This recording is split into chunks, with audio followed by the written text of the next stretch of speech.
up? Welcome back to the Warriors Den for the year 7. The year 7, Nolan. It's the year 7. I know, it's amazing. It's crazy. I'm so excited. So we're live again here, Ubisoft Montreal. Yep. New couch, new year.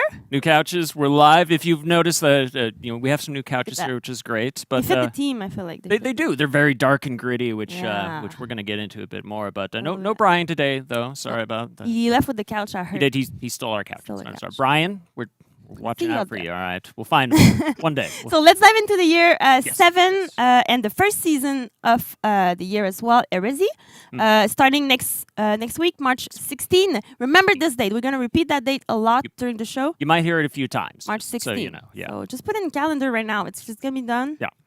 That's it. You don't have to remember it after that. 1 week, big countdown. Another reminder for everybody out there. If you've been living under a rock, you don't know what you're doing with the Twitch and the UB Connect account. You got to link your Twitch account to your UB Connect account, because just by watching us today throughout the stream, every 30 minutes you're going to unlock a scavenger crate, which is super useful. Yes. And we'll get into a little bit of that later on. But you'll also be entered into a chance to win a bigger grand prize of either 100k steel, which is a lot of steel. You can buy a lot of stuff with that, or the new hero skin, which we're going to show off a little bit later too. Yeah. Trust me, this is a good one. It's a heavy-duty show, I think. Yeah. We have a lot of content to show you guys. But before starting, I think we should watch the trailer. Yeah, we gotta watch it. If you haven't watched it, let's just watch it all together and enjoy it. So there you go, Max. Roll this. Right, stick around. Enjoy. Yep.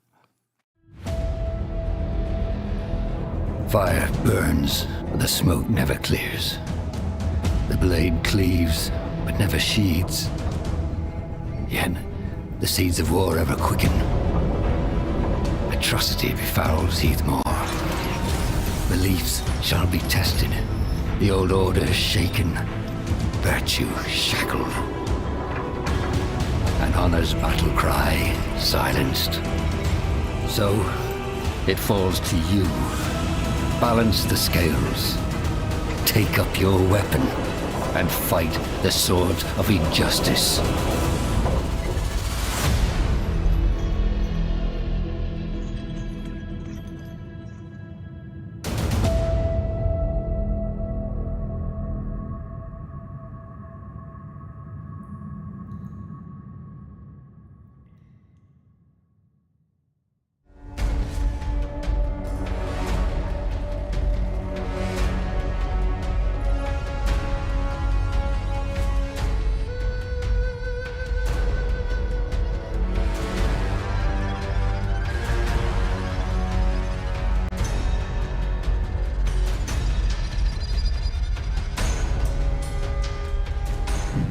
What an amazing trailer. So that was the narrative trailer for the year 7. Mind-blowing.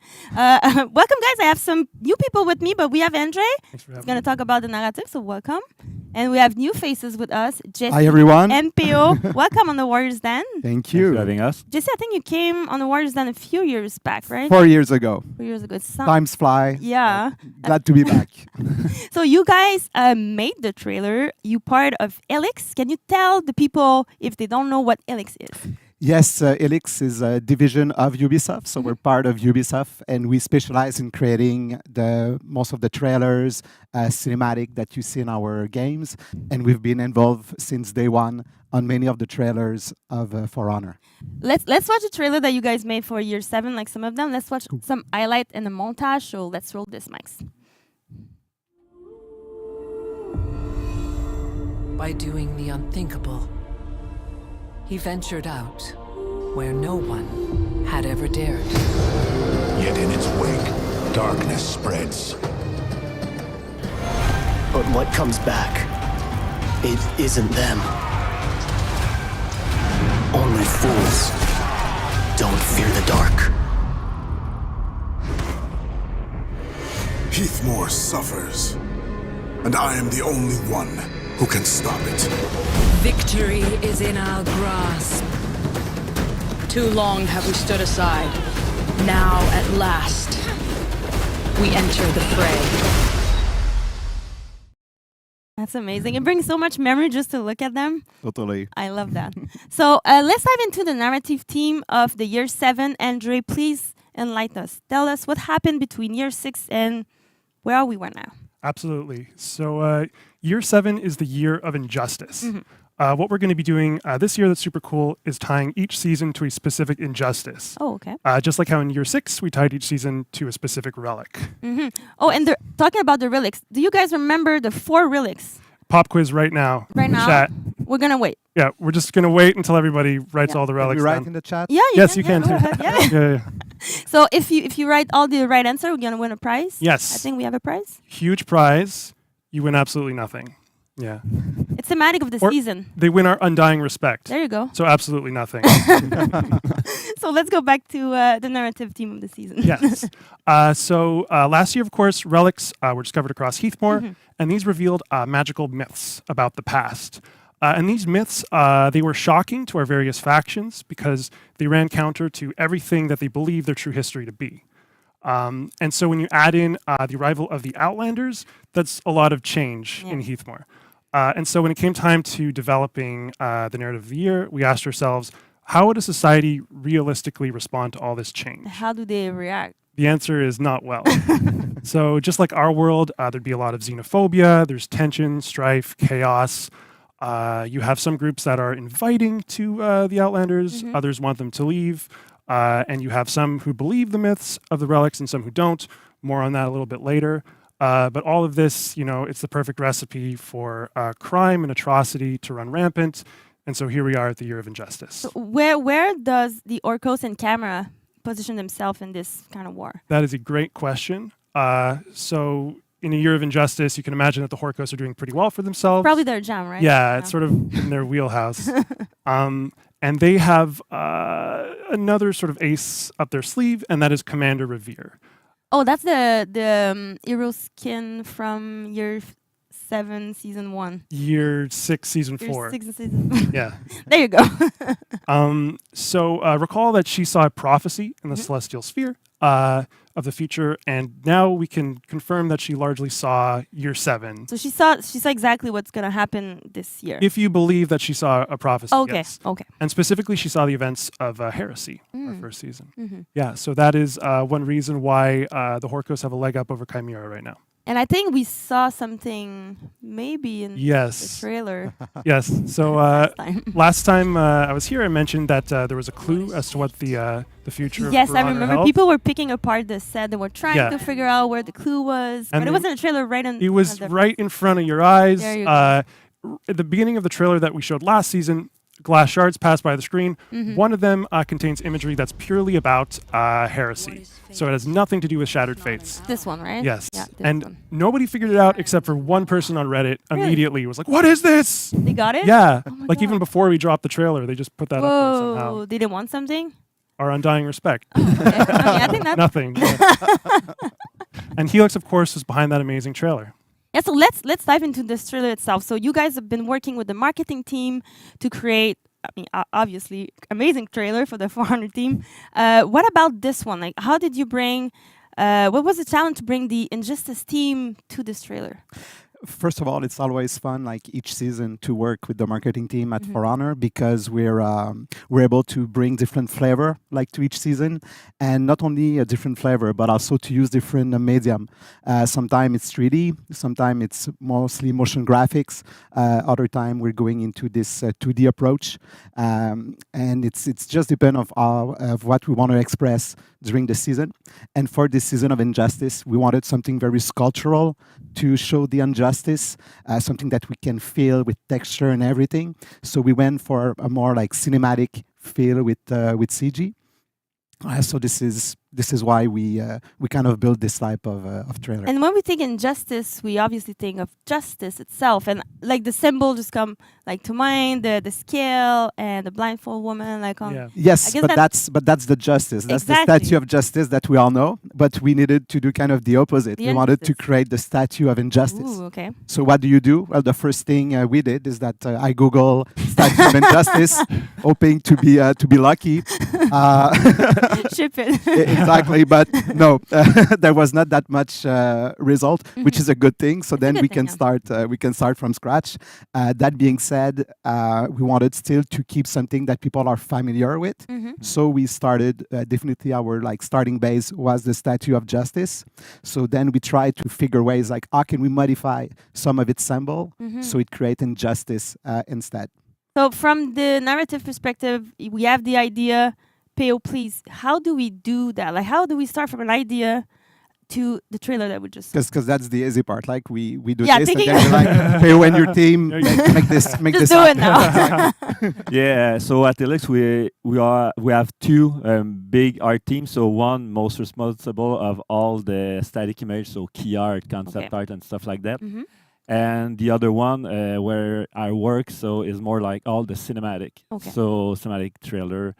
So then me and Simon Gastin, the art director responsible of the key art, try to different concept of the statue, how we can make it more injustice. So we try different posing, deface it a little bit, adding some chains. And then we ends up with the standing posing with a blindfold, reveal one of these eyes. So she look at the For Honor world, and after Destroy. Very iconic pose. Yeah. yeah. Iconic. So and then we add some chain to represent the injustice. So the injustice control the justice like a puppet. So after that, we add some For Honor weapon and some armor piece to just remember this is the injustice in the world of For Honor. And we add the sword of Astria to shield the sword of Astria. I know the viewer right now were waiting for this image because they were trying to exactly like pinpoint which armor set. Oh, this one, and I think most of them were right, but they know the game. They know the game very well. So they were like, oh, but there you go. This is your answer. This is exactly. So it's cool. It represents, I guess, like all the For Honor world mixed up together. But like Exactly. it's so cool. Yeah. And the final image. So then we work with the lighting. The lighting is like kind of clair obscur, just to reveal some part of the statue and the armor piece. And for the trailer, we were really inspired by all the opening title we can see at the beginning of the show and movie. So yeah, so that's the result. So hope you like it. So that was a blast to work with you on this project, guys. Totally. Yeah, no, I mean it's really good. It looks amazing, and I feel like it represents the year 7. So thank you so much for explaining all of that. I'm pretty sure people love it. I'm enjoying it. I'm super hyped. Thank you, Andre. Thank you, guys. Thanks for having us. It was a pleasure. Come back next time, maybe. We will. So let's dive into the content for the year 7. But before that, just a quick transition. I think we do have weapon, maybe or no? Ooh. I don't know. Maybe Mike's gonna tell me. No, we don't have a weapon yet. So we'll come back in a few minutes to talk about all the content coming up for year 7.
Stefan. Hello, Nolan. Welcome back, everyone.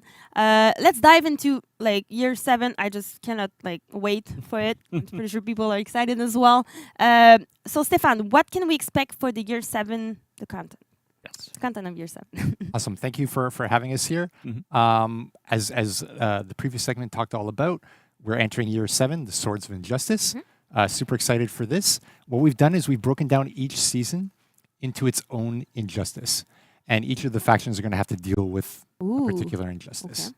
So first up is going to be the Knights' problem to deal with one. Then Season 2, the Outlanders are going to have one that focuses on them. Season 3, the Wulin will get a turn at dealing with an injustice. And finally, Season 4, maybe the greatest injustice of all, will be dealt with by the Vikings. I mean, for me, it's like seeing that Hero Select screen there with that little missing spot. It's the greatest hard. injustice. That's the greatest injustice? Okay, well. For me, that's the greatest injustice. Like, my OCD hurts. We'll wait until the season to see what it is, and then we'll compare the two. But Fair enough. Okay. And then in terms of this, basically what we're going to do is we're going to release 2 new heroes. They're going to come at Season 2, TU2. This is going to be an Outlander. Always exciting to bring an Outlander with new culture, new gameplay possibilities. Super cool. And then Season 4, we're going to bring a Viking in TU2, new hero. So I see Viking. It's a very Viking pack. It's the Viking season about a Viking injustice with a Viking hero. That's a lot of Viking stuff. Exactly. It's a lot of Vikings. I like it. And as you can see, and we're talking about, the hero skins. So we're going to bring 4 hero skins throughout the year, 1 per season. Viking there in Season 4, since we mentioned that. First season is going to be Outlander. Second season is going to be Knight. And third season will be Wulin in Q2. That's the first Wulin hero skin as well? Yes, indeed. Nice. Should be cool for the Wulin. Very cool. And each hero skin will be 1 body type. Nice. Okay. Good. And then finishing off kind of what's going on in this overall chart here. Each season, we're going to bring a battle pass at the start of each season. That's going to back up the content of what is the injustice and what's going on in the season. Gotcha. And then at each title update, will be a free event pass for 3 weeks at the start of each title update.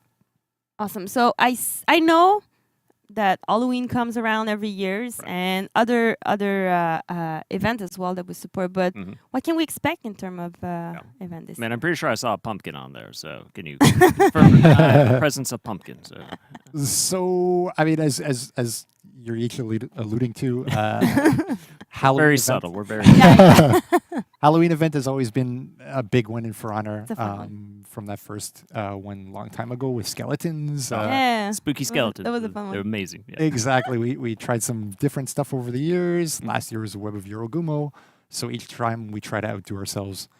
This time we're going to try to outdo ourselves again. It's really a moment for us to have fun, I feel like. It's usually a little bit outside. The box a bit. Yeah. Exactly. and always trying to stretch and really be a bit more ambitious. Yeah. So also, I mean, like last year there was a giant spider lady monster, and then you just said the words "outdo ourselves." It was a pretty big spider. It was pretty big. It was huge. It was pretty big. Crazy. Okay, all right. Bigger. So I know players haven't missed the throwback unique that I'm seeing in the chart and throwback in general. Yes, I think everyone's pretty hyped about this unique throwback. So just to be clear, we've got an event and a game mode at TU1 of Season 1. That is going to be talked about later in the episode. And then the unique throwback in TU2, which we're not going to talk about here. We'll talk about sometime down the line. But we know in our heads what it is, and you know in your hearts what it is. So mark it on your calendar and come back for that too. It's a lot of smiles. I was just saying, it's fine. Okay, so let's talk about testing ground. Okay. Yes, absolutely. Testing ground. It's basically a public test server inside the game where you get to try potential upcoming changes and directly give us your feedback, and we try to figure out what to do. Push it live, edit it. Sometimes second testing ground. Sometimes cancel it. But it's called testing ground. I mean, we're testing stuff with the players, collecting feedback, adapting, reacting. I feel like it's a good channel of just back and forth with the community and trying to improve. Absolutely. It's one of our best back and forth connection points with players directly in the game. To have your hands on and tell us, we love that. So As always, fill out the surveys, enjoy, and we'll do our best to edit based on what makes sense. There we go. There you go. And we have something else as well. Oh, very I'm excited about. Can I? Oh, say it? yes. Please. Can I Yes, do so. So for year 7, we're gonna have 3 Euro Fest per TU. Yay! Hey! More execution. Yay! When Vanessa really likes the executions. It's a little concerning sometimes, but they come out really good. So she's the most really, violent really and bloodthirsty among us. That's so, true. yes. Maybe you don't think so, but we're a little concerning sometimes. That's what they're sitting there. Yeah, that's why we're on this guy. So 3 Euro Fest per TU for the whole year. Exactly. So Hero Fest, for those of you who may not be familiar, is something we introduced last year, where you can try out a hero for free. The hero's on discount for that week. You get some free stickers for logging in on that week. A unique execution is available. So this is our way of delivering a unique execution. And what we're going to add, besides going to 3 per title update, is you're going to get 2 times XP for the hero who's at the center of the hero. There's no reason not to try a new hero. Try to maybe get good at another main, maybe like and try. So that's a lot of execution. That's a lot. Year. Yeah, I think mathematically, if we look at this, and I use my fingers to carry the 2 there, it's 24 Hero Fests planned for this year. That's 24 heroes that are going to get unique executions. That's Double 24 XP. weeks. That there will be a double XP for like a hero, like that's and that's a free hero incredible. to try as well. Oh my God, that's absolutely incredible. I'm looking forward to that. That's more than half the year there will be this going on. I'm pretty sure I checked that math yesterday. Is it still? I don't think that's no. Well, how many weeks are there in a year? Somebody do the math, please. And somebody else do the math. You're Yeah, right. please. Sorry. So about armor variation. Yes. So this year we're going to bring 2 armor variations per faction. And where we're going to release these is Knights and Samurai are going to get their first in Season 1. And then in Season 2, Viking, Woolen, and Outlanders will round out that first armor variation group. And then in Season 3, Knights and Samurai are going to get their second armor variation. And then in Season 4, Viking, Woolen, and Outlanders will get their second. That's great. There you go. Awesome. And then also we're going to bring this year in Season 1 to 2 the Gladiators 5th armor set. Would you just there you go. You just dropped that like it's nothing, man. This is the 5th armor set for Glad. Been waiting for this. That's awesome. Everybody's I think we've been waiting a while, so yeah, come back for TU2 and enjoy that. Yeah, I'm sure some of you out there can probably tell us exactly how long you've been waiting. For all of you, foot enthusiasts out there for Gladiator, this will be your moment. Yeah, I guess. So can you tell us more? One more for the year, like. Do we have other stuff? Surprise? I don't know. We do have more stuff coming throughout the year. We're not really prepared to say anything. Oh, at this one. point. Just one. Come on. Well, we have to wait until it's close. And when, you want one? Nobody will listen. Just one more thing. Just tell me. There's nobody watching right now? No. Yep, Max is going to mute it or something. Yeah. Just the 3 of us. Okay. Well, in that case, let's say we're not going to say a date. We're not going to say what hardware it applies to, but we intend to bring a performance mode to For Honor to select hardwares only. So hopefully this will help with frame rate on certain hardware. That's awesome. That's awesome. I mean, well, the game already looks amazing, so that'll be that'll be good. Yeah. So it'll look better. It'll look even better. Smoother. Exactly. And this is a great one. And there's some more coming throughout the year that we'll talk about as we get closer to it. There you go. Keeping the surprise as a surprise. Gotta wait. Yeah. No, that's cool. All right. Well, I think that's probably enough. I feel like that's maybe all we're gonna get out of that for like some unannounced future stuff. But we have so much more to talk about for Year 7 Season 1 for Heresy. So there's so much in store already. So much we have to look forward to for this year. So that's incredible. We can't wait to dive in. And so next week we're gonna actually launch the season. So we'll come back, I think, and be able to talk a bit more about specifically what's happening in that season. So Steph, you'll be here for that, and all of you stick around because we're coming right back with more details and I think an awesome trailer. Right? Yes, the first trailer. First trailer for Year 7 Season yes. 1, The Heresy.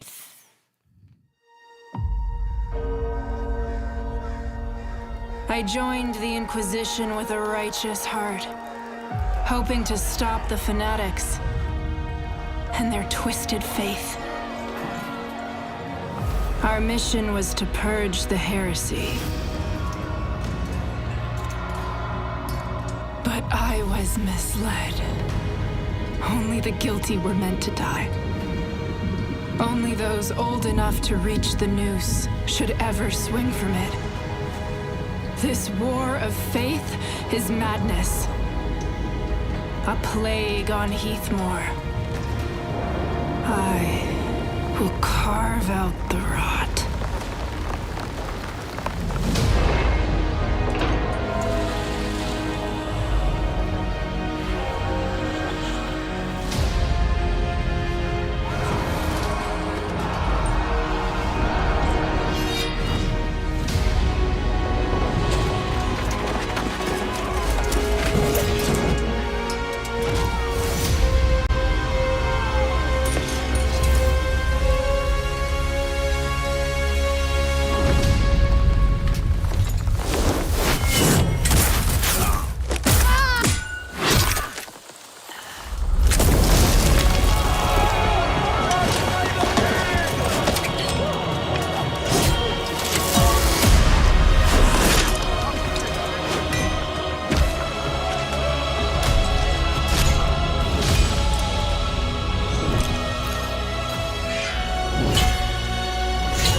No saints here, only butchers.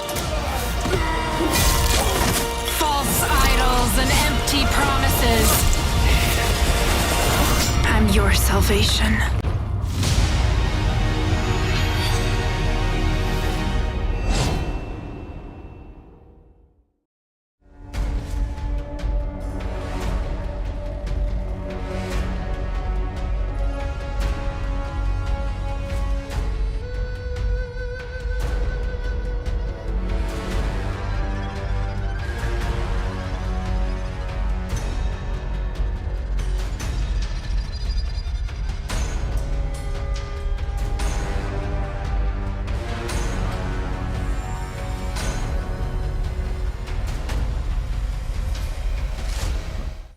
And we're back. Holy crap, that trailer was awesome. That's amazing. And it's so hype. It was like literally my second time seeing it, but it still gets me hype. I love it. That's great.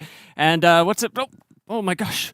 Back here you can see the key art now is fully revealed with our awesome new hero skin there. So we're gonna make sure to highlight that because it looks so cool. It's so badass. I love it. So I know I'm ready. I'm super hyped. Steph is still here to continue talking about it. And also, we're joined once again by Andre, who's here for the narrative, for the lore, which is one of my favorite components of For Honor. If I'm going to be truthfully honest with you here, so we're gonna dive into the lore of Year 7 Season 1, the Heresy. So, what can you tell us about it? For the lore, I can tell you that. As the relics were discovered, we have some myths that were, of course, introduced, and people who begin to believe in these myths. Mm-hmm. And yes, I'm going to get into that maybe a little bit later. Oh no, did I go out of order? I was too excited for the story. I went out of order.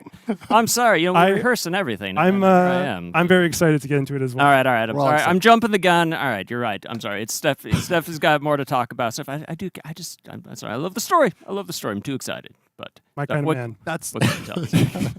Exactly. I mean, as everyone's talking about Swords of Injustice, yes. We're going to talk about Season 1 Heresy. Mm-hmm. We're going to talk all about what does the Heresy mean? What is the Injustice? Who are the groups fighting here? We'll get into that in 30 seconds. Okay, all right. First, we'll do the content rundown. Be patient. We'll do the content rundown. Okay. What's coming in Title Update 1, a little bit what's coming in Title Update 2, yes. And then we'll get it all. All right, Title Update 1, March 16th. So that's next week, 1 week from now on Thursday. Mark it in your calendars. Mark it. We're going to start it off with a bang, of course, with the Heresy of the Relics event. This will include a game mode, so we'll see about the two groups that are fighting, and more about the Injustice. Okay. Event Pass, of course, comes with it. Game mode comes with it, so check it out. Battle Pass also launches on March 16. Free track and premium track, loaded with content, mostly on the Fnatic side of this fight. In terms of the hero skin, March 16 again. Yep. So Inquisitor Yinshin, as you just saw, in the key art, in the trailer, she's going to be the center of attention here. Andre will tell you all about her in a second. I promise. And then also throughout the season, through title update, Testing Grounds is going to come April 6th. Nice. JC, Vanessa, and others are going to talk about Lawbringer and Nusha. Ooh, it's time to bring to prominence. Nice. So I'm excited for this. And then we've got the Hero Fest. Vanessa said 3. I can see you're smiling and staring. Make sure you say 3. And who are these? These are Lawbringer, Pirate, and Nabushi. Almost like we planned part of that out. That's pretty good. Yeah, lucky plan here. Lucky plans. Good. Exactly. Cool. So that's a quick for Title Update 1. Let's quickly go over Title Update 2. So there's that unique throwback event, which we're not going to talk about, but you are going to put in your calendars, I promise. I'll skip down to the next one, returning playlist. If you can work out what the unique throwback is, this might be an interesting one to help you with your grind and your dress up. Gotcha. All right. So you will be happy. Winks. There we go. Super winks. Super wink at the camera. Okay. Going back, new armor variations. These are ones we talked about. So Knight and Samurai are going to get theirs in Season 1 here. And of course, the Gladiator armor set 5. Nice. I think I got all that. Covenant Games. We're going to bring this back as a throwback one more time. And then we won't bring it back for the foreseeable future. And in future seasons, we intend to bring a different throwback per season, basically. Right. So if you're missing any of that cool, sweet Chimera swag, that'll be the time. This is your time, exactly. And then next season will be something else. Yep. For a bit more variety, basically. Absolutely. And then finally in T2, more Hero Fests, and we'll say what they are at a future point. Awesome. All right. Well, very cool. That's an absolutely packed season ahead of us here. It's great. And is it safe now that I can geek out about lore? I'm sorry. Yes. Okay, I apologize. I'm so sorry. No, it's fine. But yes, I am very excited about it. So Andre, now I can ask you. Can you please tell us more about the lore and the story behind this heresy? Absolutely. Yes, as we open the year, after the relics are discovered, some groups really begin to believe in their myths. And one group rises up above the rest. These are the servants of the stake.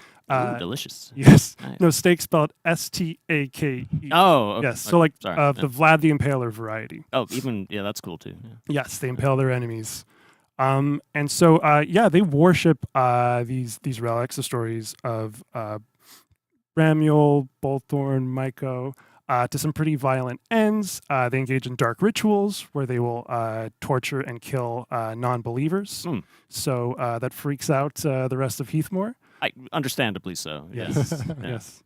And so a relic inquisition is formed to purge the heresy. And I wouldn't expect that. So that's nobody ever expects. Nobody expects the. There it is. We have to do it once. Wait. That's it. Okay. Or maybe another time because they don't. We'll see if we sneak it. But then they'll expect it. Okay, yes. We'll move. So of course, the Relic Inquisition, they don't believe in these myths. They regard them as heresy, and they call the servants of the stake as fanatics. Yes, and so they are also. This is what. Oh, I'm getting. Of course, here we go. We have a fancy PowerPoint there. This war is all fought over the relics. A war of faith breaks out. The Inquisition, they want to destroy the relics. The fanatics want to safeguard the relics to worship them. And so this is when our new hero skin, Inquisitor Yinshin, is introduced. She joins the Inquisition with perfectly good intentions. She wants to stop the fanatics from killing innocents. So that's pretty nice. As a pirate, she's seen what happened to other cultures when they worship false idols and how they fall. But unfortunately, the Inquisition is very indiscriminate in who it kills. So they won't just kill 1 or 2 fanatics in a village; they'll just wipe out the entire village. And that's also bad. Yeah. It's pretty bad. You don't want that either. Yeah. It's pretty bad. So it's a scorched earth approach. And so realizing that neither side is in the right, she decides she must remove the relics from the equation entirely. It checks out. Yeah. Yeah. I can see that. And so that way, neither side can claim a symbolic victory. Mhm. And if you want to know more about Inquisitor Yinshin and her short stories are available. Part 1 tomorrow, March 10th. Parts 2 and 3 are available weekly. Nice. All right. Well, I know I'll be reading them. Obviously, I'll be reading them because, yeah, very cool. So that's awesome. Yeah, that's a really cool setup for the season and this narrative. That's awesome. Thank you so much for sharing all of that with us, and look forward to the first part of that short story tomorrow. It's coming soon. But also, we have this incredible looking hero skin here. I think it's amazing. Steph, what can you tell us about it? Of course, thank you. So as Andre was talking about, it's very much based on the Inquisition fantasy, Confessor type stuff. In terms of the visuals, you just saw some, manacle kind of thing on the back. Throughout the character, here we go. Throughout the character, you see also ornate kind of embroidery and decoration on the character. This is very much in line with what the Inquisition kind of symbols are, which are much more ornate, circular, as you see on the key art on the skull, as compared to the stake followers, who are much more rigid and straight-lined. She's got a big hat. That's honestly my favorite feature of this. So. Gotta have a cool hat. That's like the law. So, and the focus of the entire season. Right. The hat. Exactly. I love it. Okay. Exactly. And then all through very much Inquisition stuff. But you see one kind of item on her hip here, now her left hip. Yeah. That kind of ties her to her future, I guess. Yes, the doll. So Inquisitor Yinshin, she keeps this doll on her as a reminder of the horrors that were perpetrated by the Inquisition. This doll belonged to a victim of one of the Inquisition's massacres. And Inquisitor Yinshin unwittingly participated in this massacre. So yes, she keeps that doll as a reminder on her at all times, never to again engage in that kind of indiscriminate violence. Awesome. Well, that's really cool. Looks great. Absolutely amazing. So yeah, that'll be available as well next week, March 16th, the launch of the season. So it's awesome. So thanks for sharing that. But we also have some other cool visuals that are going to launch with the season with the Battle Pass. Steph, do you want to tell us a bit about what to expect from that? Of course. So to continue to support this, the Battle Pass content is very much based on the Fanatics versus Inquisitors kind of battle. Very much we see this content being a bit more on the Fanatics side. So the gargoyle here, awesome, obviously. The iron mask thing. It really captures how brutal they are and how uncompromising and cultish they are too in all these designs. Yeah, it's pretty extreme to put someone in an iron mask, so this is maybe what the Inquisition's worried about, but the two of them going at it is a bit... I was thinking when I was listening to the story, I was like, I thought Vanessa was the most bloodthirsty, but maybe everybody. Maybe not, yeah. But yeah, spikes, brutal instruments, torturous stuff. Pretty cool. That's a lot.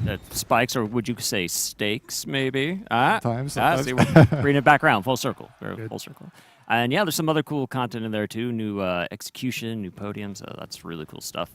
And and we see a little sneak peek on some of the weapons here. What can you tell us about the Battle Pass weapons? Totally. I mean, like looking at these weapons, you can see they're a bit on the Fanatic side as well. When I look at them, I very much see a hint of the Chalice of Immortality that they might be worshipping. So that red kind of almost vampiric, gothic influence through the metal. Pretty cool. These weapons are for Fanatics by Fanatics, there essentially. You go. It's a good slogan. Put that on the bottom. You can see it as a commercial. Yeah. Yes, they're forged to help out any Fanatic on their sacred quest to kill a non-believer. And of course, they're not picky about which faction or allegiance you come to, as long as you buy what they're selling. Sure. So they made something for everybody. That's great. Exactly. Awesome. Well, that's amazing. That's awesome. And if you want to see more of the weapons, you'll get a little more sneak peek on one of the transitions coming up. But that's great. So amazing. Super excited for the lore, for all the packed content in this season. So thank you both very much for coming here and talking about that. And for everybody else, don't forget tomorrow the first part of the short story is going to be live for Inquisitor Yinshin. Next week, you get to do the hero skin and play with the hero skin yourself. So that's awesome. And I think coming up next, we're going to talk a bit more about the launch, this big event that's going to launch Year 7, Season 1, the Heresy of the Relics. It'll be the big event, pass, new game mode. So we're going to talk some more about that real soon, so don't go anywhere. And yeah, we'll be right back.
Welcome back. So I have Julian and GC with me. Welcome. Thank you. Welcome. Thank you for having me. So this is the part where we talk about the launch event. for the season. The Heresy of the Relics. Of the Relic, sorry, starting March 16 to April 6, featuring a new game mode. Brand new game mode. A brand new game mode. So, so there you go. I think Julien, we can talk about the map dressing just before having to just to make you wait a little bit longer. A little bit. Just a little bit longer. Yeah, Almost there. I'm going to leave it to JC for the game mode. I'm going to talk about a bit more of the map dressing. So just to give you a bit of context with Heresy of the Relics, essentially we're in Secluded Keep map, and this is the place of worship of the fanatics. And what do they worship? They worship essentially the relics that were discovered in year 6. So back to your quiz earlier on, here's the results. We had the dagger, we had the bracelet, and then we had the chalice. There you go. Of course, the sphere that's shattered. Yeah. So those are the 3 relics that you'll find in the map. I'm going to let JC get a deep dive a bit more into that, but essentially the dagger is going to give you an attack buff.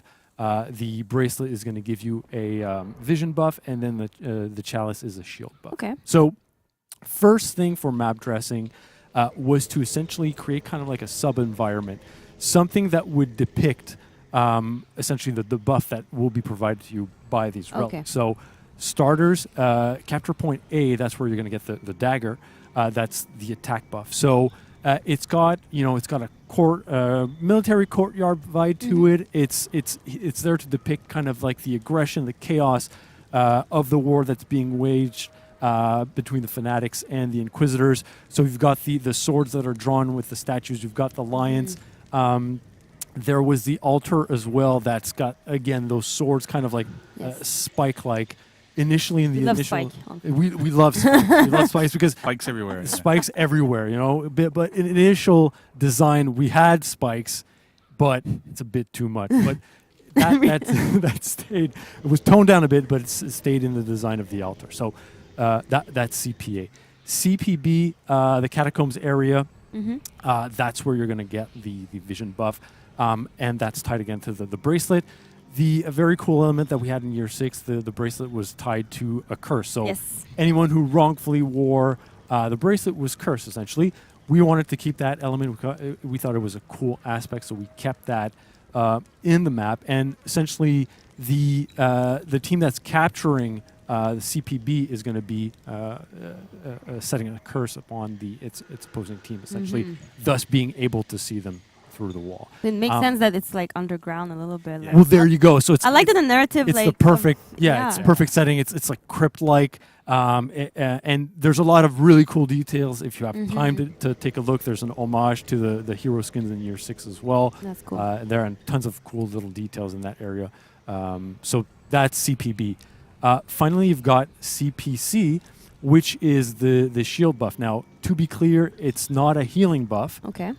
But the team really inspired and really rooted its inspirations with the aspect of healing, of rejuvenation. So if you take a look around in the map, there's very little organic elements in the map. It's mostly stone, very gloomy, metal. But exactly. But at CPC, that's where you're going to see more greenery, and again, it's to depict essentially the rejuvenation aspect of the buff that you're getting, and then you're getting as well the super epic tree. Well, there you go. There you go. It looks beautiful. Great. Yeah, and I love it's not a map that we use we see often. It's not a map that we see often, and it's essentially with the map dressing that was done, it really feels like a fresh map as well. It's really cool, awesome work that's been done, both from a level design standpoint, both from a level art standpoint, modeling as well, 3D art. So super happy with the end result. And then the wrapper of all this, so you've got three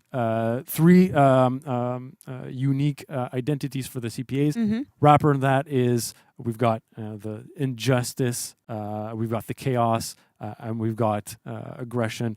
So that's that's all across the map. You'll see those items, namely with the crows, and essentially bringing everything together. And so the free event pass will be tied as well with all this team for that we see in the map, right? So Absolutely. can we see like all the stuff? There you go. Let's get into Wow. it. So again, the pillars for the art pillars was essentially chaos, Yes. oppression, injustice, and the art style is definitely Gothic Victorian, and that you're definitely seeing it in the map. You're seeing in the symbols and the patterns of the outfits as well, and then you were just seeing the ornament with the statue.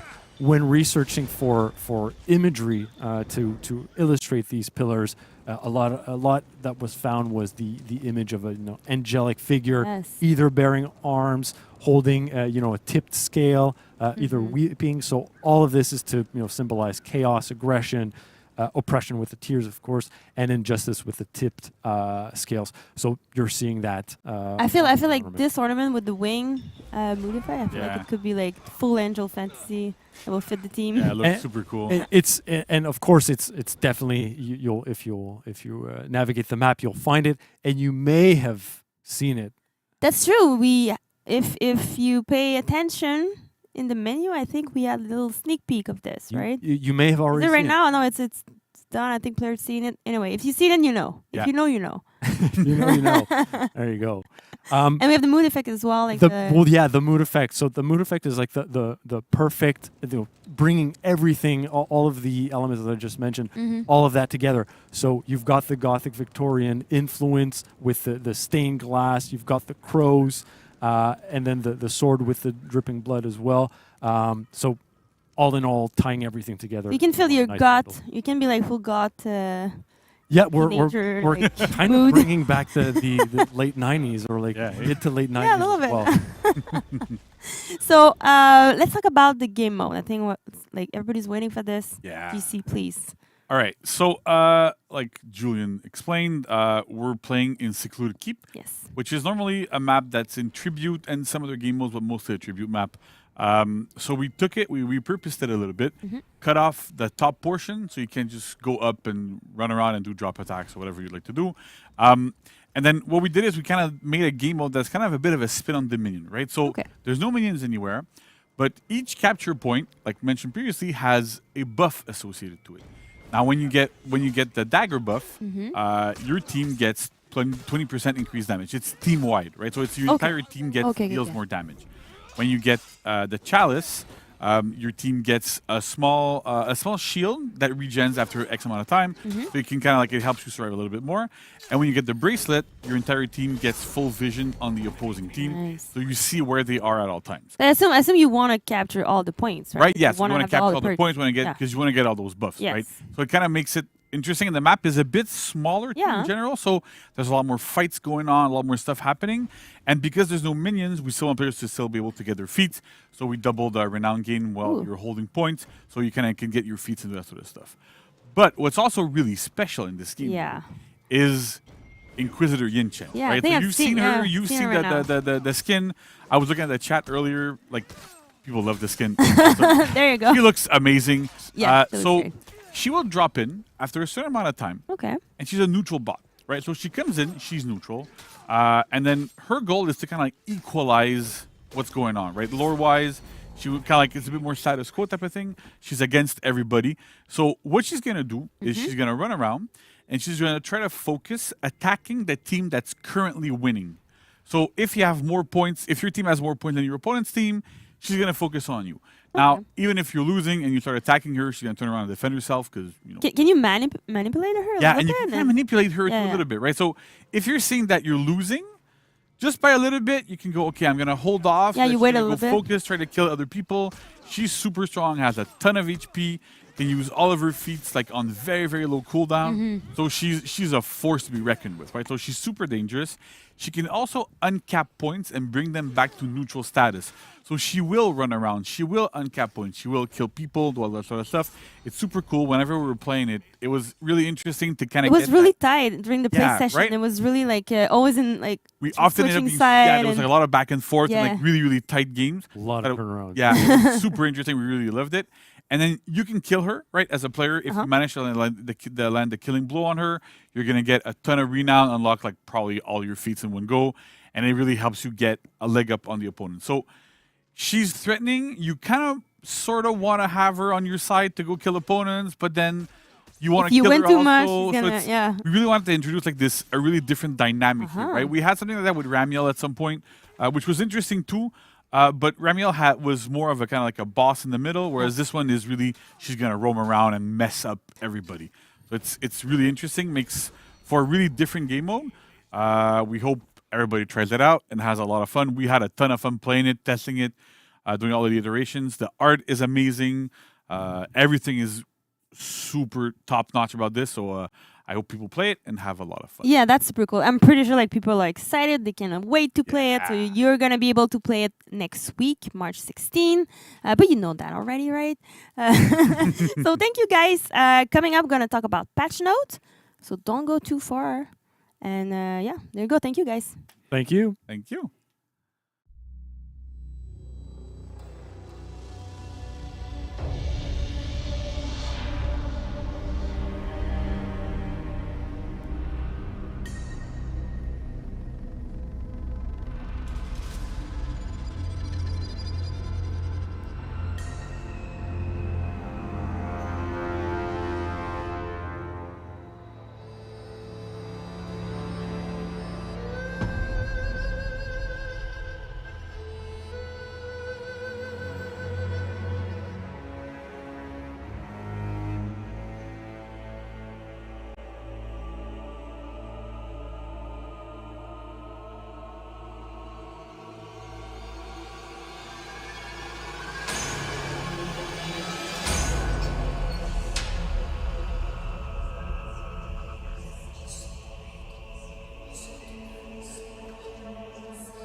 We're back. We're back again. We're back.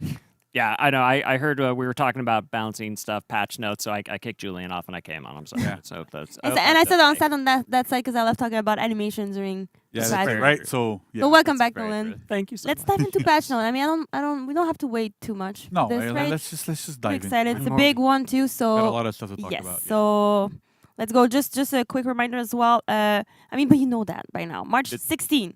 Yeah. March 16. It's gonna come. March So 16th, yeah.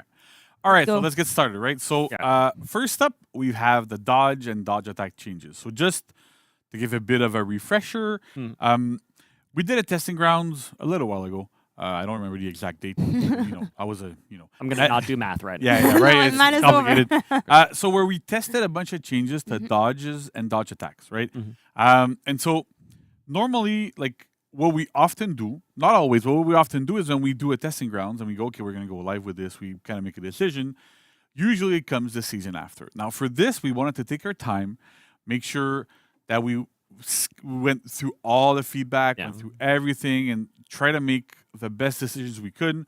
Generally, the feedback was super positive. People liked a lot of the changes, most of the changes, in fact. Yeah. But we've still adjusted a few things to make sure that things are going to be okay, and then we'll go through them like this. So first up, side dodge heavy attack, which was I think the most contentious part here we're going to talk about. But generally, most side dodge heavy attacks now act as light attacks when they're parried, right? So it means that for most heroes, when you do a side dodge heavy, when it's going to get parried, you're going to be able to land a heavy attack on them, like a top heavy for most heroes or whatever.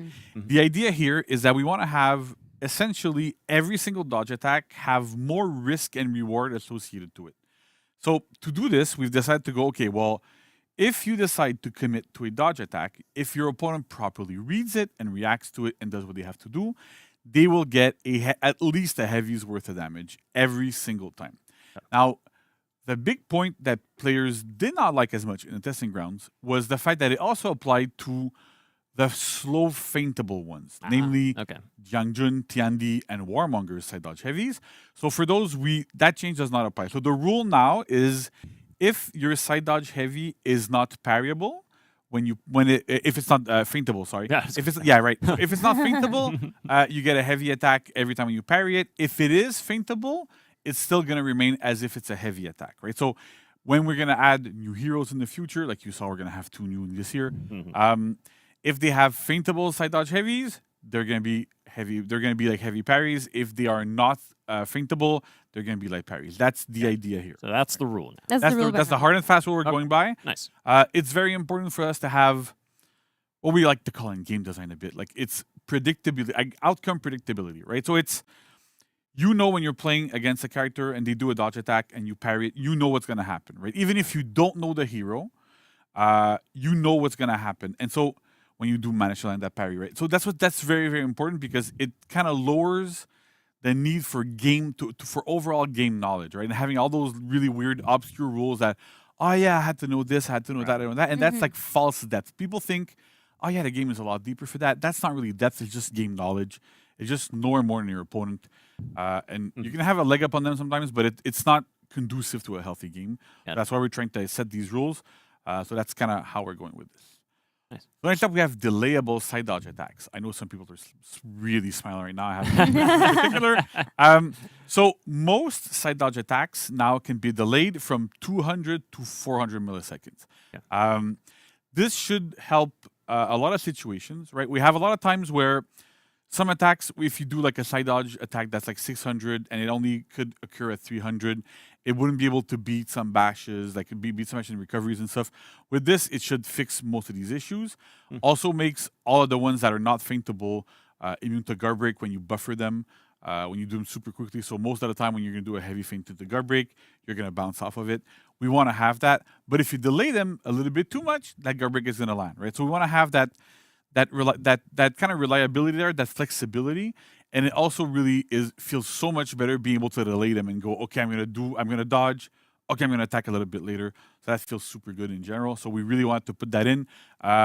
We had it set at 300 for a while for a bunch of heroes because we're seeing a lot of people complaining about dodge attacks, like, oh yeah, they're way too strong, whatever. And it was like a way of us normalizing that. And so we're stepping back from it a little bit to give more player agency and have a little bit more like finer control over things. And it seems like small change, like between like 400 ms and 300 ms. Yeah. But in terms of animation, it's 3 frame. It seems like nothing, but it has an impact every time. They move, like just for like, it's gonna be easy to just like move for like 100 ms, but it had a lot of work on our plate to rework the transition to all of those moves. So because if you can do it a little bit quicker, then it might look a little bit. And odd. now you see them sometime during the testing ground because we don't have time to. But I mean, we assume player like it's a testing ground, so you have to test if it works, and if we're okay with this, we're gonna change them. So that's what we did for those. So there's a few exceptions to these that are listed. I'm not going to go through them. You can read, I'm assuming. I hope so anyway. And then, so you can see that the exceptions here. I'm sure somebody's screen capping it and putting it on Reddit already. It's already there. There you go. Good. But those are the exceptions. So that's how we're going forward with this. So again, it's kind of nice though, because again, what you're doing here is again you're setting the rules to that make sense, and then you're also still adding the exceptions here. What is so it's not just going to be some blanket thing that is going to make some heroes feel like more unbalanced than others. It's nice to take the time to Really, we really want to have those exceptions for very, very specific attacks. So that these still filled the purpose that we want them to fill. That's kind of how it works. That's really good. Nice. So the side dodge bash is vulnerability. So we did 2 changes here. So like I mentioned before, we wanted to make sure that if you do manage to read that your opponent is going to do a side dodge attack, you get a heavy's worth of damage. In the case of side dodge bashes, clearly you can't parry a bash. So you can dodge them though. So you can do heavy, feint, side dodge. So now every single side dodge bash no longer chains on miss. And they are all vulnerable to guard break on miss as well. If you manage to like do it on read, do like heavy feint, and you go, my opponent's gonna do a side dodge bash. So you side dodge and guard break them. It should always land. So that's good. It's kind of it's a change to some heroes.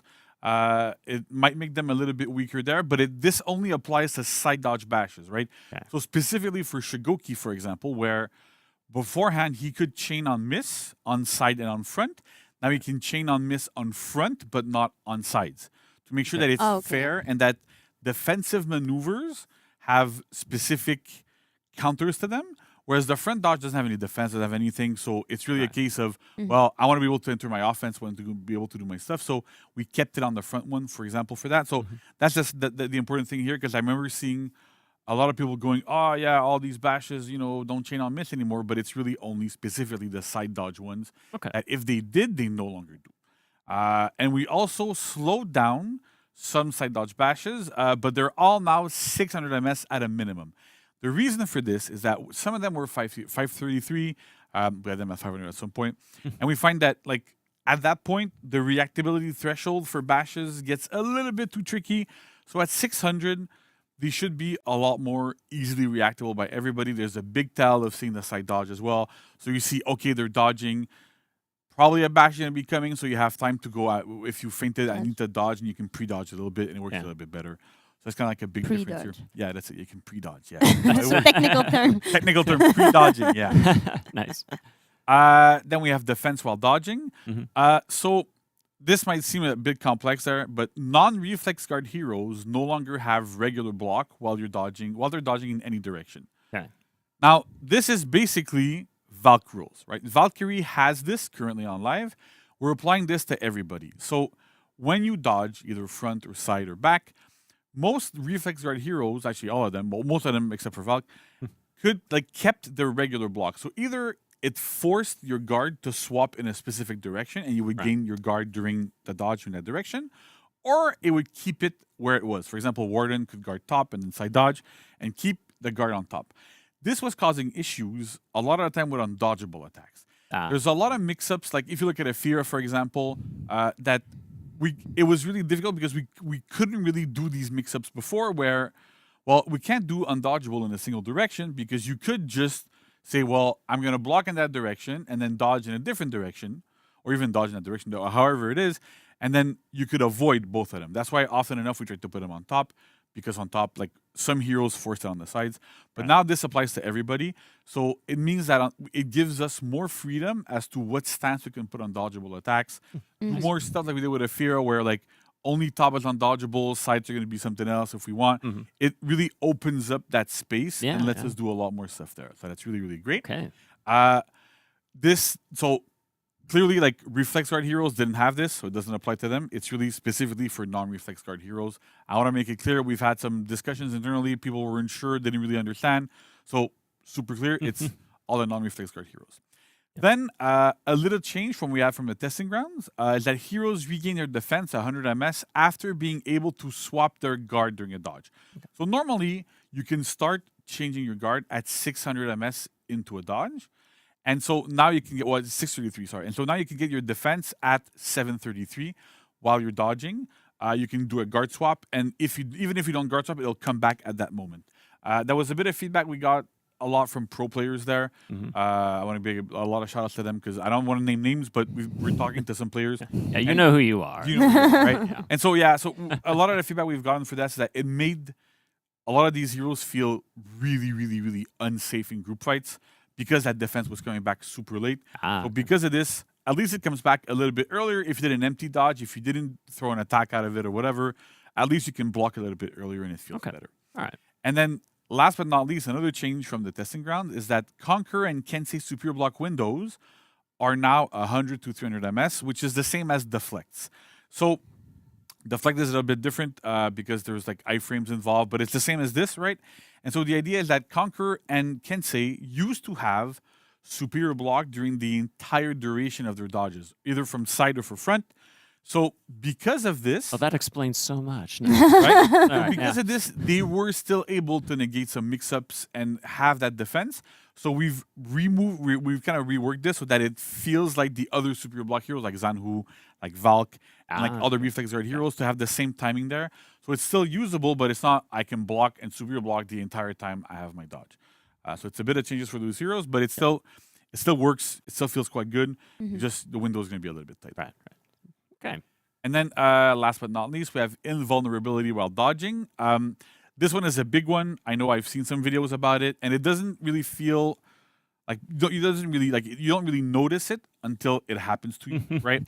So makes sense, yeah. Right? The problem we had is that a long time ago there was a choice that we made when we were building the game that for realism and like for things to look more natural, if you dodged and you hit a wall or another player or a minion or whatever it was, you would lose your invulnerability frames, your invincibility. We call them iframes in like more technical terms. Yeah. You would lose them because you're no longer moving. And so we wanted to look good if you were still going to get hit by a weapon because you wouldn't really see it phase through you. Whereas if you're moving, you don't see it phase through you as much, so it didn't really matter. However, this caused a lot of issues. Let's say you're stuck in a corner, right? You're in a map that has tight corners.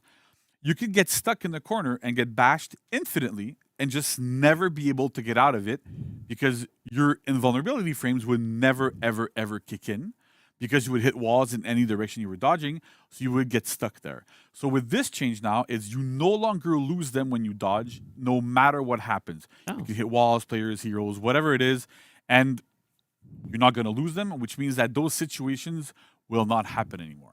So for the people that get stuck into those corners, they know about. They know exactly what that means. I've seen videos from content creators showing why this is amazing. Yes. So go look at their videos. Amazing. If you're not sure of what this means, but it makes a huge difference.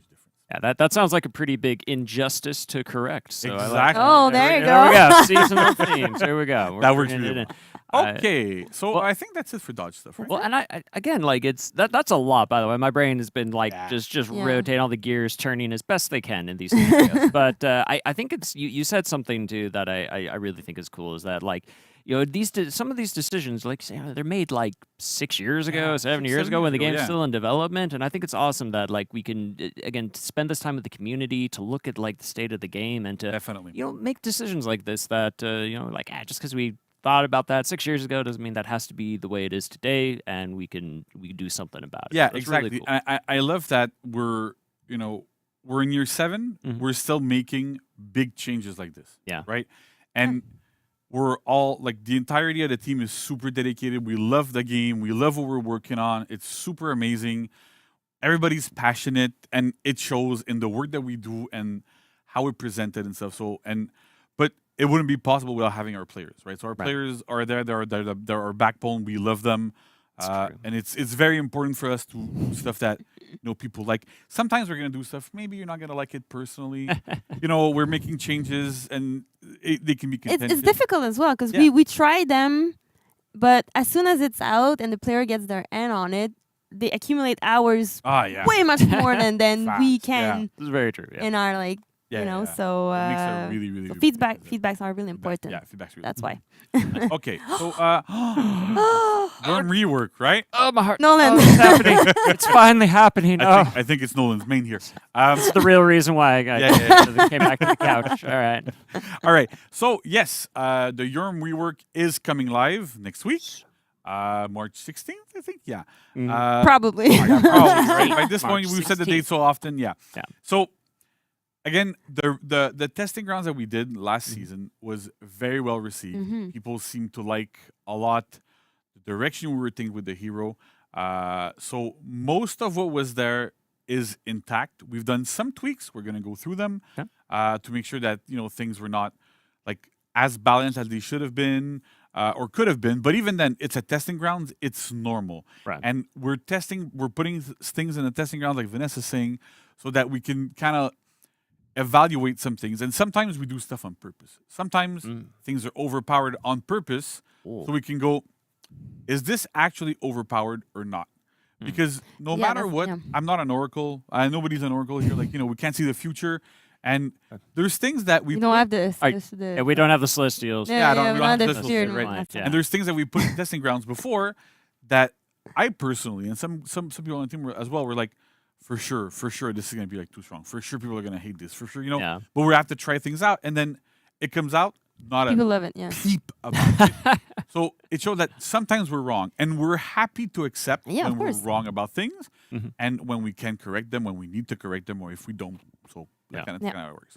So let's go through Yorm. Yes, please. See what is changing from current live Yorm to new Yorm. Normally, when we do these things, we go, what changed from the testing grounds to live?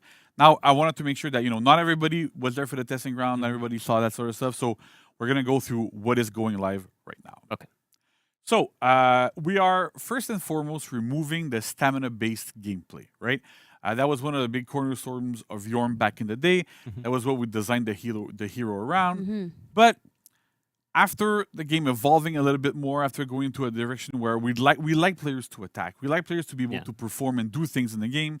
And so having a hero that really, really drains stamina nonstop did not feel good. Right. And on top of that, balancing that is extremely difficult because you have to go, well, how much damage does every bash drain, for example? And then it just becomes a cat and mouse game of this is too high, this is too low, and there's no real good sweet spot. Yeah. So with this, we decided to remove it completely and shift Yorm's game plan to something else entirely that you might have seen in the testing ground. So for this, moves no longer unbalance opponents out of stamina, that are out of stamina, and they no longer deal stamina damage or pause stamina regeneration.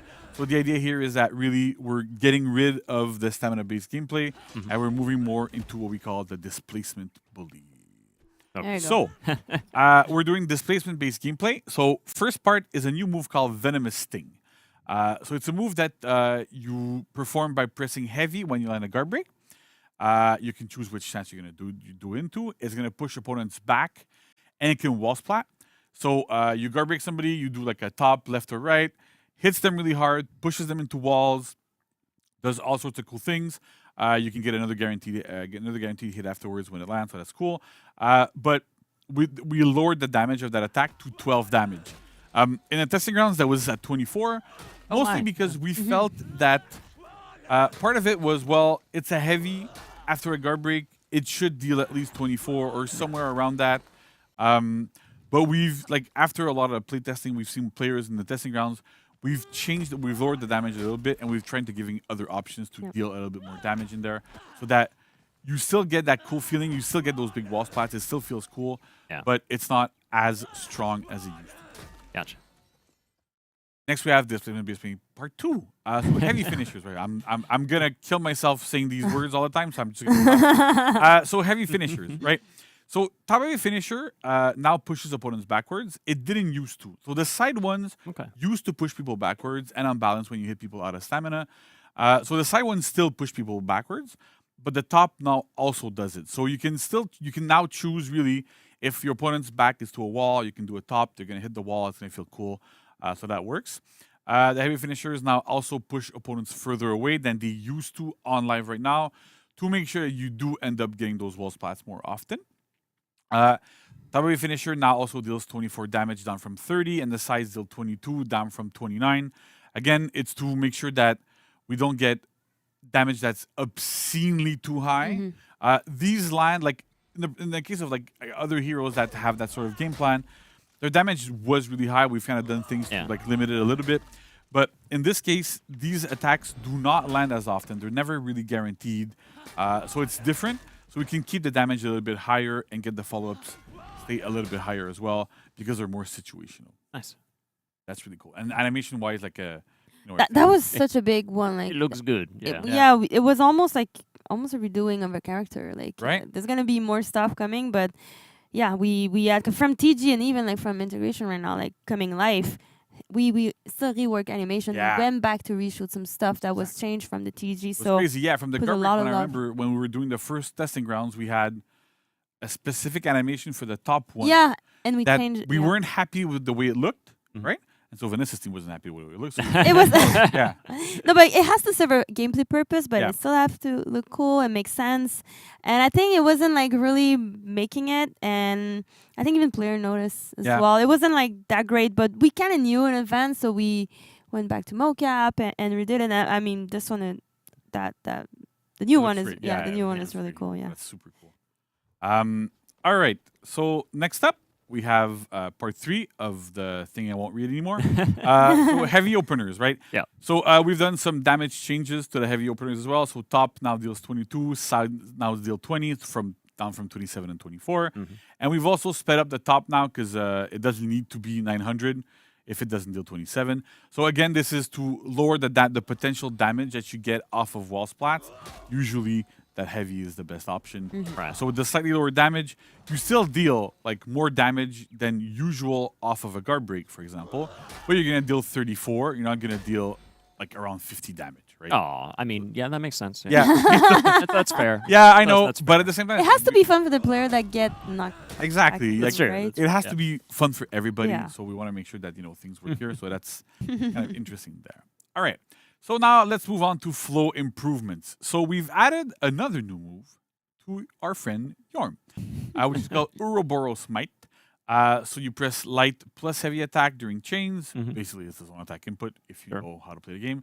The attack is 800 milliseconds, so it's kind of slow, kind of the speed of most heavies. Deals 24 damage and costs 12 stamina. It can be feinted. It can be performed after any attack except itself.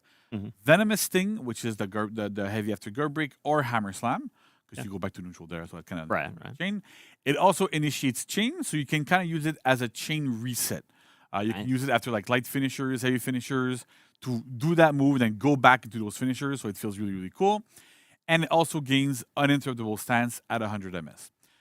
So the idea here is that we really, really wanted to have a way for Yorm to have much, much, much better flow and be able to compete better and be able to have like those cool tools. And because a lot of the game's meta now is really group fight oriented, we wanted to make sure that we have a move that you can actually use in group fights. Those heavy finishers have massive, massive trajectories. They can hit a lot of people. So you can go nuts and do like zone to heavy finisher to zone to heavy finisher to zone to heavy finisher. I will do that. Yeah. Right. You get armor too, so it's way hard to get people to peel off of you. So it's super, super cool, and it's a really different move as well. Vanessa, if you want to talk through it. Just the flow, just the fact that it goes through in the back. It's really fun. I remember when because for zone, it always depends like. We are on the animation team a little bit more free in terms of like on which side we're gonna do the zone. Of course, we check on previous like the zone itself, but also like all the other move, which one makes sense. So I remember doing that one from the other stance, and it wasn't like as flowy. So we stuck with that one, and it looks cool. It does. This one is fun. Nice. All right. So other flow improvements. So Jotun Gift, which is if I remember correctly, it's the light attack after guard break. So that one deals now deals 10 health damage instead of dealing a bunch of stamina damage, right? Gotcha. So the idea now is that if you want to get 24-ish damage off of a guard break, you can do guard break light. The second light afterwards is guaranteed. So you get about the same amount of damage as you used to get off of a guard break beforehand. But it really, really helps with being able to okay, so if I want to deal more damage, I do those lights. If I want to wall spot potentially because there's a wall nearby or whatever, I'm going to do my heavies, wall spot people, and go into it. So we made that change to kind of really fit well with the hero's game plan and have something good there. You also, I mean, JC, you're giving me options now. And that's exactly, I love options. The whole point. Options that's are the great. whole point, right? Yeah. So then we have Jotun Farewell, which is the bash that we can do in chains. Nice. So we have a brand new animation for this that we're going to talk about again. That's kind of like on the kneecap. Yeah, like hit the kneecap really hard. So good. It always unbalances opponents on hit. Well, yeah, I mean. So yeah, because ouch. Yeah, right? I mean, I don't know about you, but I don't really want to get hit by a giant hammer in my kneecap. Nah, I mean, like, it just gets right back up. I will stay down. I will say I'm out. Now, fight's over. I'm done. I'm sorry. That's it, right? It's 800 MS, so it used to be 500, so now it's 800. And you can now feint it as well. So it becomes like a really interesting, good mix-up there by itself. And it really, is super interesting. I love the camera on that one. Yeah. It looks cool. Right. We have to put sometime cameras over gameplay to really being able to see the animation and to focus on the right thing. Again, left stance is always the tricky one because the camera is placed on the other side and you have to see what's going on. I know from the opponent you most often see it well, but as a player, you want to be able to be a little bit satisfied.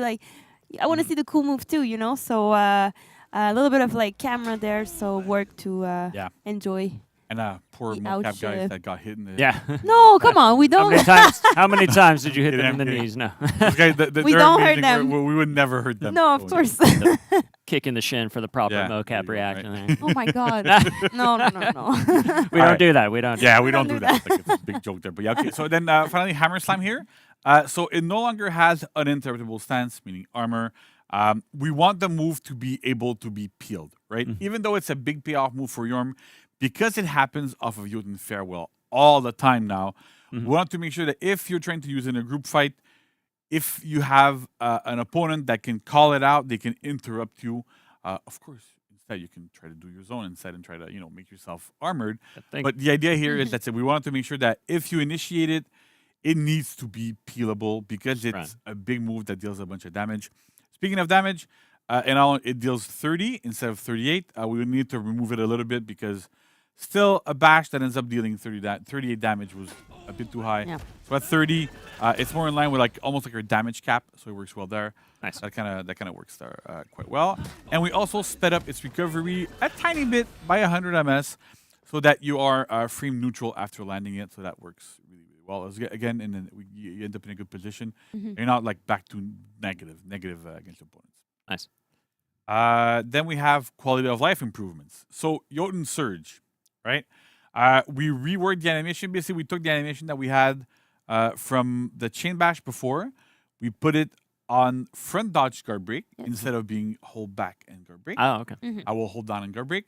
So the neutral one, like holding down and guard break, it kind of works in some situations, but it almost just acted as a reaction check, right? So if you're above a threshold, it's completely useless against you. And if you're below that threshold, it's extremely strong. And so we're trying to move away from those in certain situations. Afira has it, for example, but it's way slower. You have time to react to seeing the orange and be able to do stuff. Yeah. In this case, because it's skirting those reactions, we're not super comfortable with those and we're moving away from them. So we put it off a front dodge. It's 500 MS now instead of being 6. And it no longer chains on miss. So we wanted to make sure that it doesn't chain on miss here so that it's always punishable properly. And because Yorm has a bunch of other options as well, Yorm's lights are still enhanced. So you can still try to open up people a little bit more. And we're keeping an eye on a lot of these things to make sure that, okay, well, is this proper or not? Do we need to make it chain on miss? If we need to, we're doing a lot of balance changes.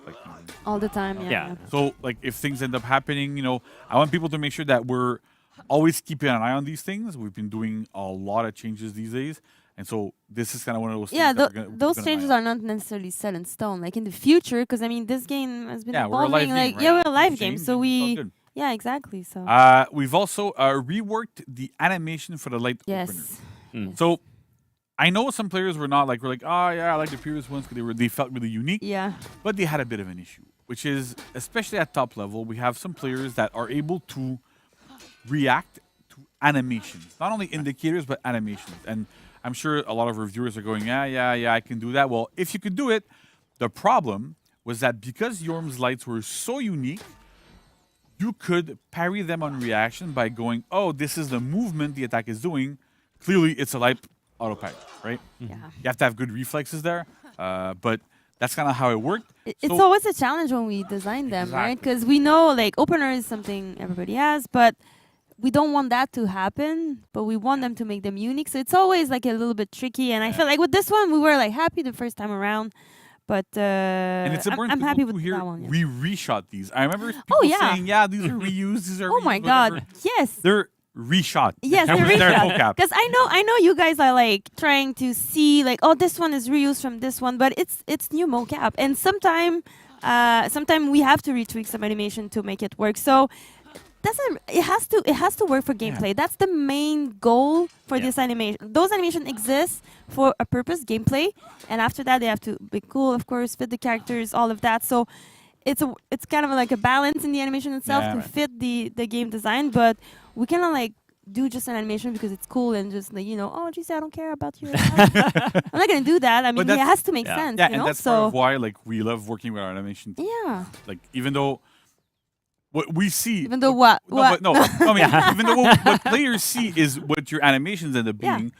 We're always super flexible and able to talk to each other and go, look, like we need to have this type of gameplay. Exactly. So how can we work together to get those animations to work? And the openers are always it's the openers. It's the starting point, and they have a bunch of transition, like way to transition to another move. So it's a lot of work. It's a lot of work. I'm telling you, it's a lot of work. Yeah.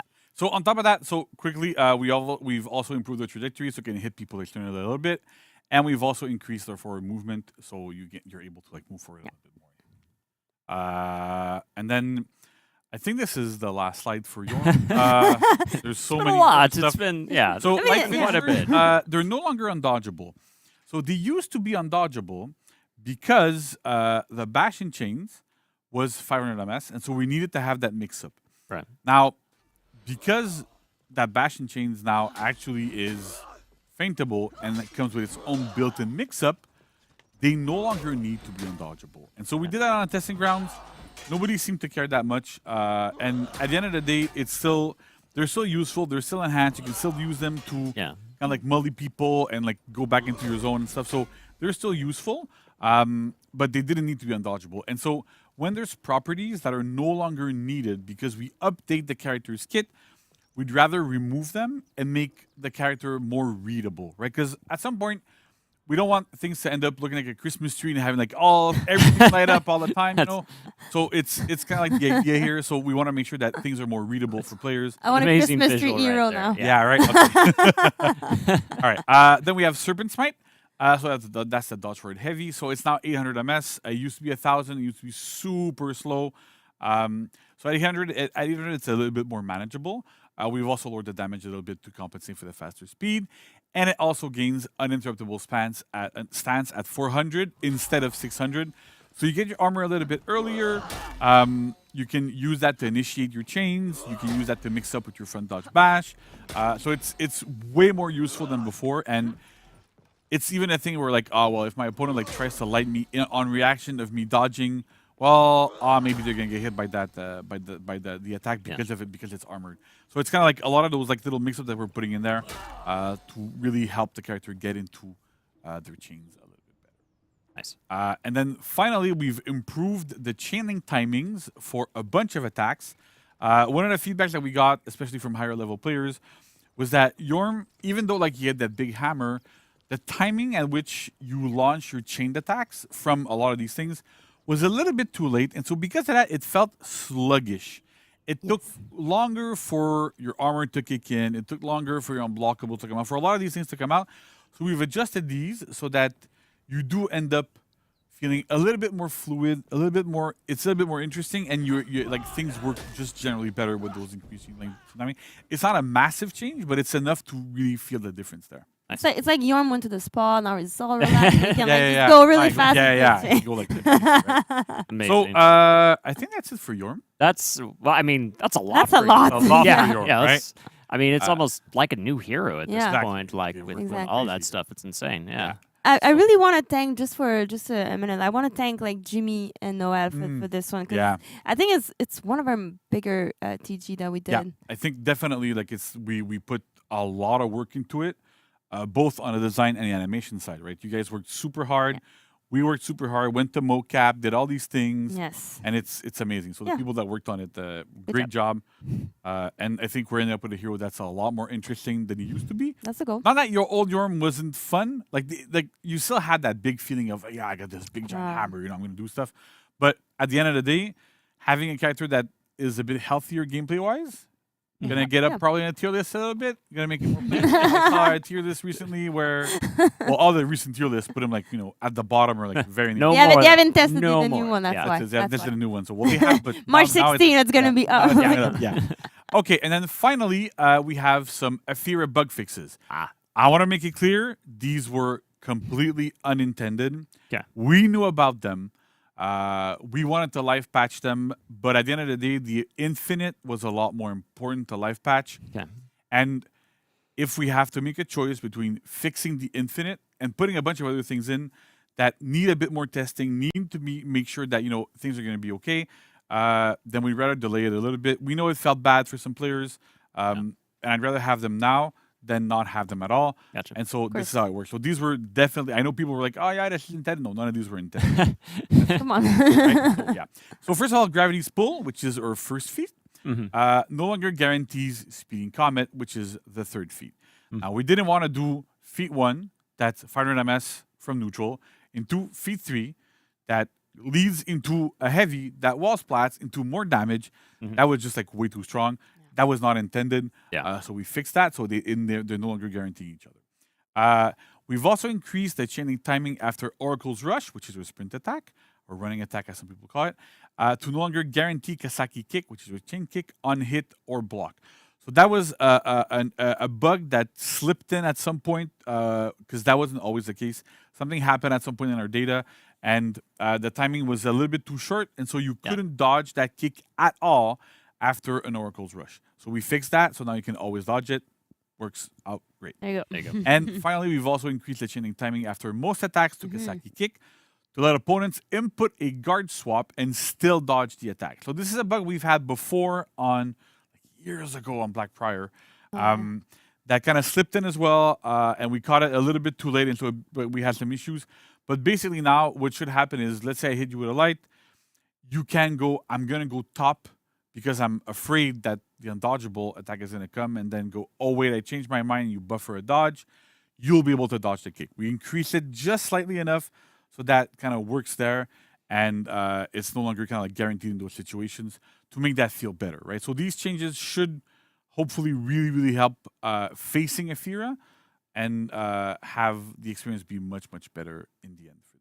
Yeah, I can see that. I can definitely see that. And that also means that for that very fun bug and elimination that we saw around Reddit. 1 to 3 and 1 to 3. And now, enjoy your last week of that. Exactly. It's fun, but it'll be gone. It'll be gone. Okay. And so I mean that's it for the patch notes for this season. I know some players were probably expecting to have like more hero specific balancing things.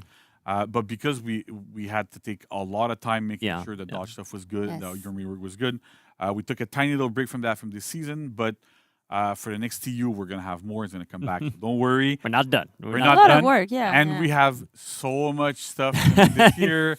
And I'm not going to spoil anything because I'm going to get probably shot by a couple of people. Get a stern talk into So if I did that, I would have to start having my reflex. Oh no! So I don't think it would work well. That's not going to work well. Gotcha. No, makes sense. Makes sense. But yeah, we have a lot of stuff coming down the pipe this year. Yes. More reworks, more testing stuff, more balancing. So really look forward to it. It's going to be super awesome. Cool. Well, JC, thank you so much. I'm super excited for that. So again, March 16th, next week, Yorm, it's just, again, I'm just so excited. I'm so excited. And then all the dodge attack changes, huge system changes. So again, amazing stuff. And again, if you weren't screen capping the whole way, there'll be patch notes up if you need to review any of those later on. So keep an eye out for those too. But next, speaking of testing grounds, we have some more testing grounds to talk about, right? So don't go anywhere. JC, Vanessa are going to stay here. We're going to bring Alex up, though, and we're going to dive into Lawbringer next. So there we go. So stick around, everybody. Don't go anywhere. All right, thanks.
All right, welcome back. We hope we didn't keep you waiting too long. We had to do a little couch shuffle here, but that was to make room for Alex. Alex, thank you so much for joining us. That's good. I love the shirt, by the way. I don't know, like thank you. it's very, very festive. It's very spring. Oriented. Yeah, that's great. There's still snow on the ground, but I'm tired. Exactly. That's I know. I'm so tired of the snow. Preparing for spring. Preparing for spring. Absolutely love it. But yeah, so I love testing grounds as much as the next bloke out there. You know, passion, balance, lore, all these things. I just love our game, I'll be honest with you. Yeah. But yeah, so now we've talked about it before. You see the results of like dodge attacks and Yorm and the results of what comes from, you know, good testing grounds and feedback. So I think it's time to talk about what's next, what's coming next, what to expect. So Right, so we're going to have this testing grounds. We're going to do Lawbringer. So it's a big Lawbringer rework. And a small change to Nusha's traps. I'll go into a little bit more detail afterwards. But basically, the idea is we want to make sure we do Nusha right. Yeah. Right? And so it's a very complex character to rework. There's not a lot of moving parts. And so we're trying to figure out one thing about traps. We're going to get into it. But essentially, it's like we're trying to figure out, can we make traps work? And then that will help guide us in the future to have a much better rework down the line, right? We don't want to do like, 3 testing grounds in a row and then, whatever. So we're having one small change, but it's for the best. And I'd rather do it iteratively like this so that we can go, okay, this works. And then we can confirm that our change works and our hunch works. We can go into it. Nice. But first we're going to start with Lawbringer, right? So Alex, you're going to want to guide us through Lawbringer a little bit. Yeah, sure. So first thing that we did is to look at the character's flow, because I know all you Lawbringer main out there probably don't like the flow. If you guys don't know, Lawbringer cannot chain lights together. That's all gone. That's all now. gone, right? Oh, light. Whoop. So many lights. Same thing. Top. Freedom. Freedom is there. What's cool here, and like Vanessa can tell us about it, like we actually ended up doing new lights for that light chain, right? Yes. Yes, and it's pretty complicated working on older hero. Yep. Right? Whenever we change one of the initial heroes, I'm always like, I want to work on one because even the data is pretty old as well. So they were really designed in a way that it's hard to moving part are a bit harder. We've gotten a lot better at it over the years. Yeah, we're getting better at it for sure. Exactly. So we got like unlock chains, basically. Exactly. What else do we have? You can press anything you want. You're gonna be doing your chain, and you're gonna be able to get to those finishers a bit better than before.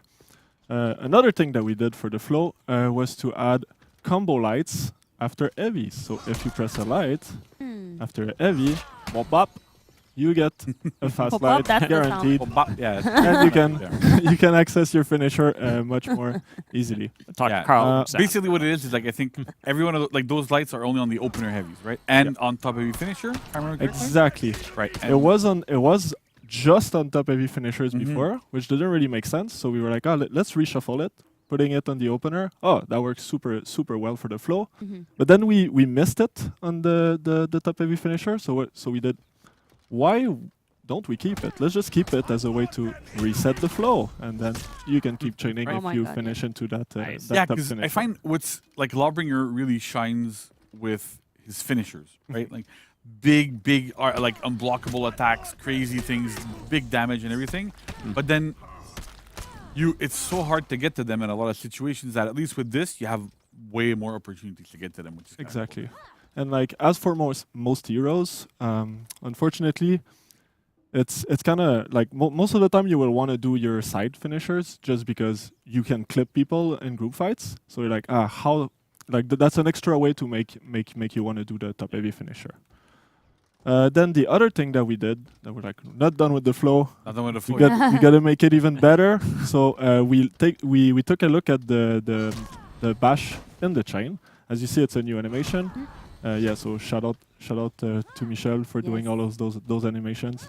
I heard that those transitions were quite a piece of work. Yeah, difficult. Exactly. So now the bash is slower, but you can find it. So either you go bam, you get to your light, finisher, bang. Shaling, shalang, feint. Like you can do basically whatever you want. You're just gonna flip it. Oh my gosh. Yeah, terrifying. That's super cool. Like honestly, I find that like the flow that we have there with Lawbringer is so much better. And having that bashing chains look different, right? So we wanted it to look different so that you don't feel it's the exact same one that you do off a front dodge, that's a side dodge. You gotta but at the notice same that it's a different you really do feel it's a different attack. And because it's feintable, again, it brings in that whole mindset that we have of adding more flow, not necessarily adding undodgeables. Like I know people are kind of tired of the orange-blue mix-up type of thing. Right. So we're trying to do things a little bit differently. We saw with Valkyrie where we did something completely different. With this, we're going back to something that we know is proven and works. But at the same time, like heavy feint to guard break or heavy feint to parry, Lawbringer is a parry machine still. Right. So you still want to get parries off a Lawbringer, or you want to get guard breaks, because now if you do get a guard break, guess what? You get a heavy that combos with that combo light that goes back into your finishers. So it's always trying to go forward in the hero's chain and really have that flow go really, really nuts. Yep. Wow. Exactly. Nice. Pretty cool. So is that it for flow? I think so, yeah. All right. So what else do we have in the pipe for this hero? We can take a look at long arm next, I guess. Yeah, we can take a look at long arm then. So for long arm, there's something kind of weird on live where if you do a long arm and you attack, if you don't keep chaining, you get guard broken. Now we tweak the timing a little bit more, and now you're basically always safe. So bam, I can counter guard break. Yeah. I'm safe throwing that move. So it's still the same move otherwise, same startup. Can't feint it. It's a dedicated move for ganging up on someone, basically. And we felt like we gave quite some good openers to Lawbringer, so maybe it's fine that this move is not one of the openers. Yeah. One of the things that we've done recently, right, in live, is speed up the front dodge bash, and with the actual timings to the side attack when you dodge, it actually gives like a really nice mix up there off a front dodge without adding like a dodge attack on top of that or whatever. So it works really, really well. And I think that's it. That long arm being more of a dedicated, almost like ganking tool, guarantees you damage. If you land in a 1v1, then you're not, because it used to be so bad. If you land in a 1v1, you had to overcommit to get any damage out of it. And so with this, it feels a lot better. Yeah, exactly. Cool. You want to talk about Impale next? Yes, Impale next. So for those who don't know, Impale is the sprint attack or the parry into side heavy. Right, yeah. So what we did for Impale the move is quite good on live. Yeah, it's really It leads to a lot of damage, which is kind of incredible for a heavy parry. So what did we do? We're like, okay, we're just gonna follow the rules. It's gonna be an opener now. If you reach the wall, bam, so you can go into your chain.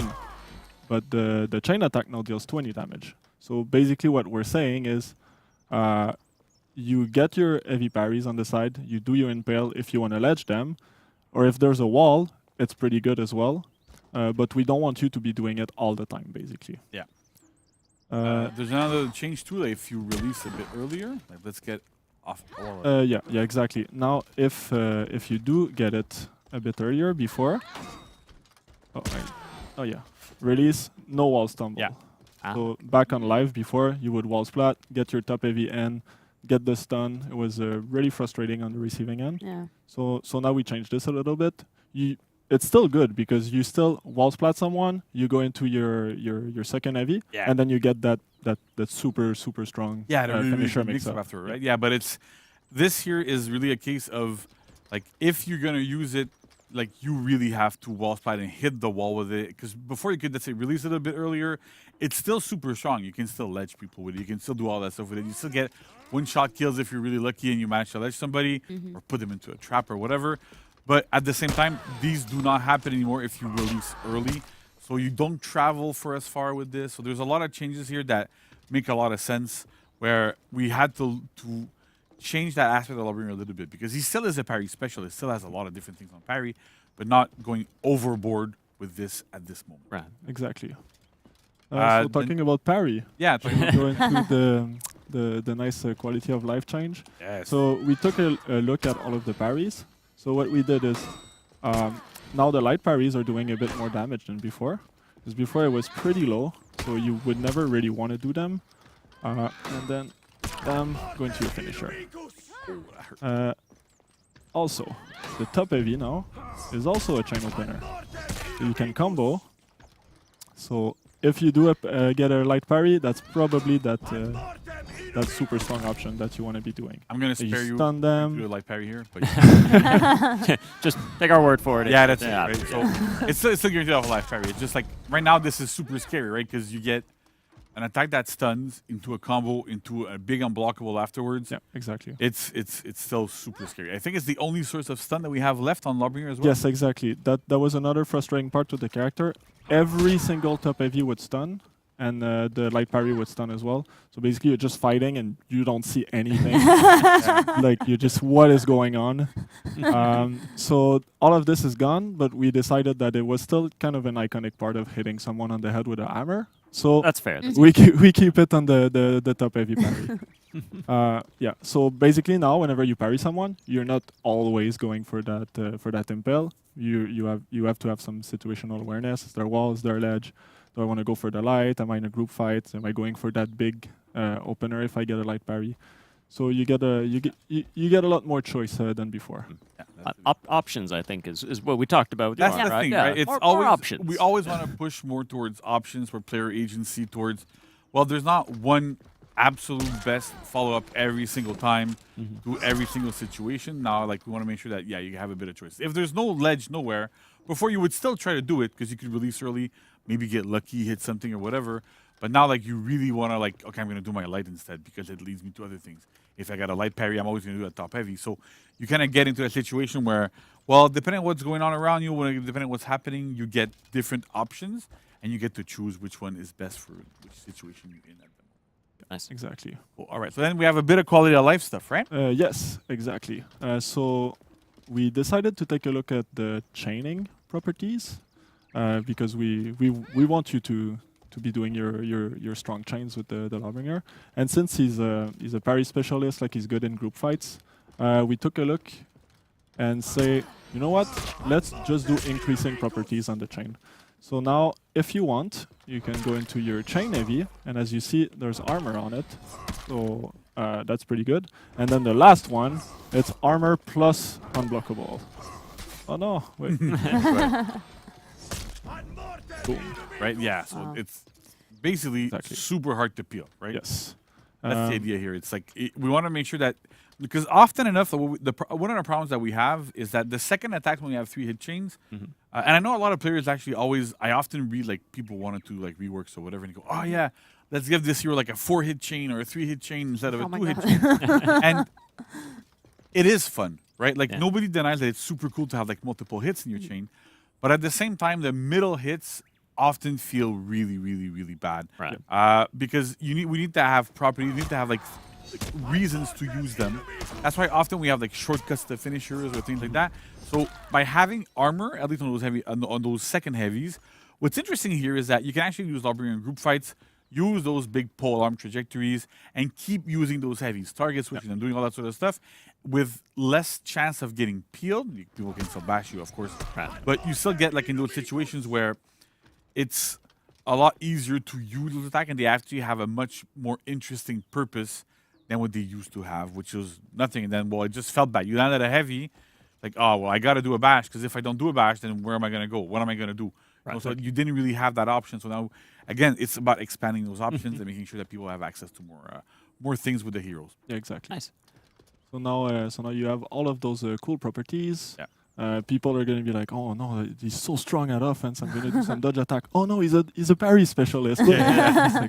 So yeah, it's pretty cool. Yeah.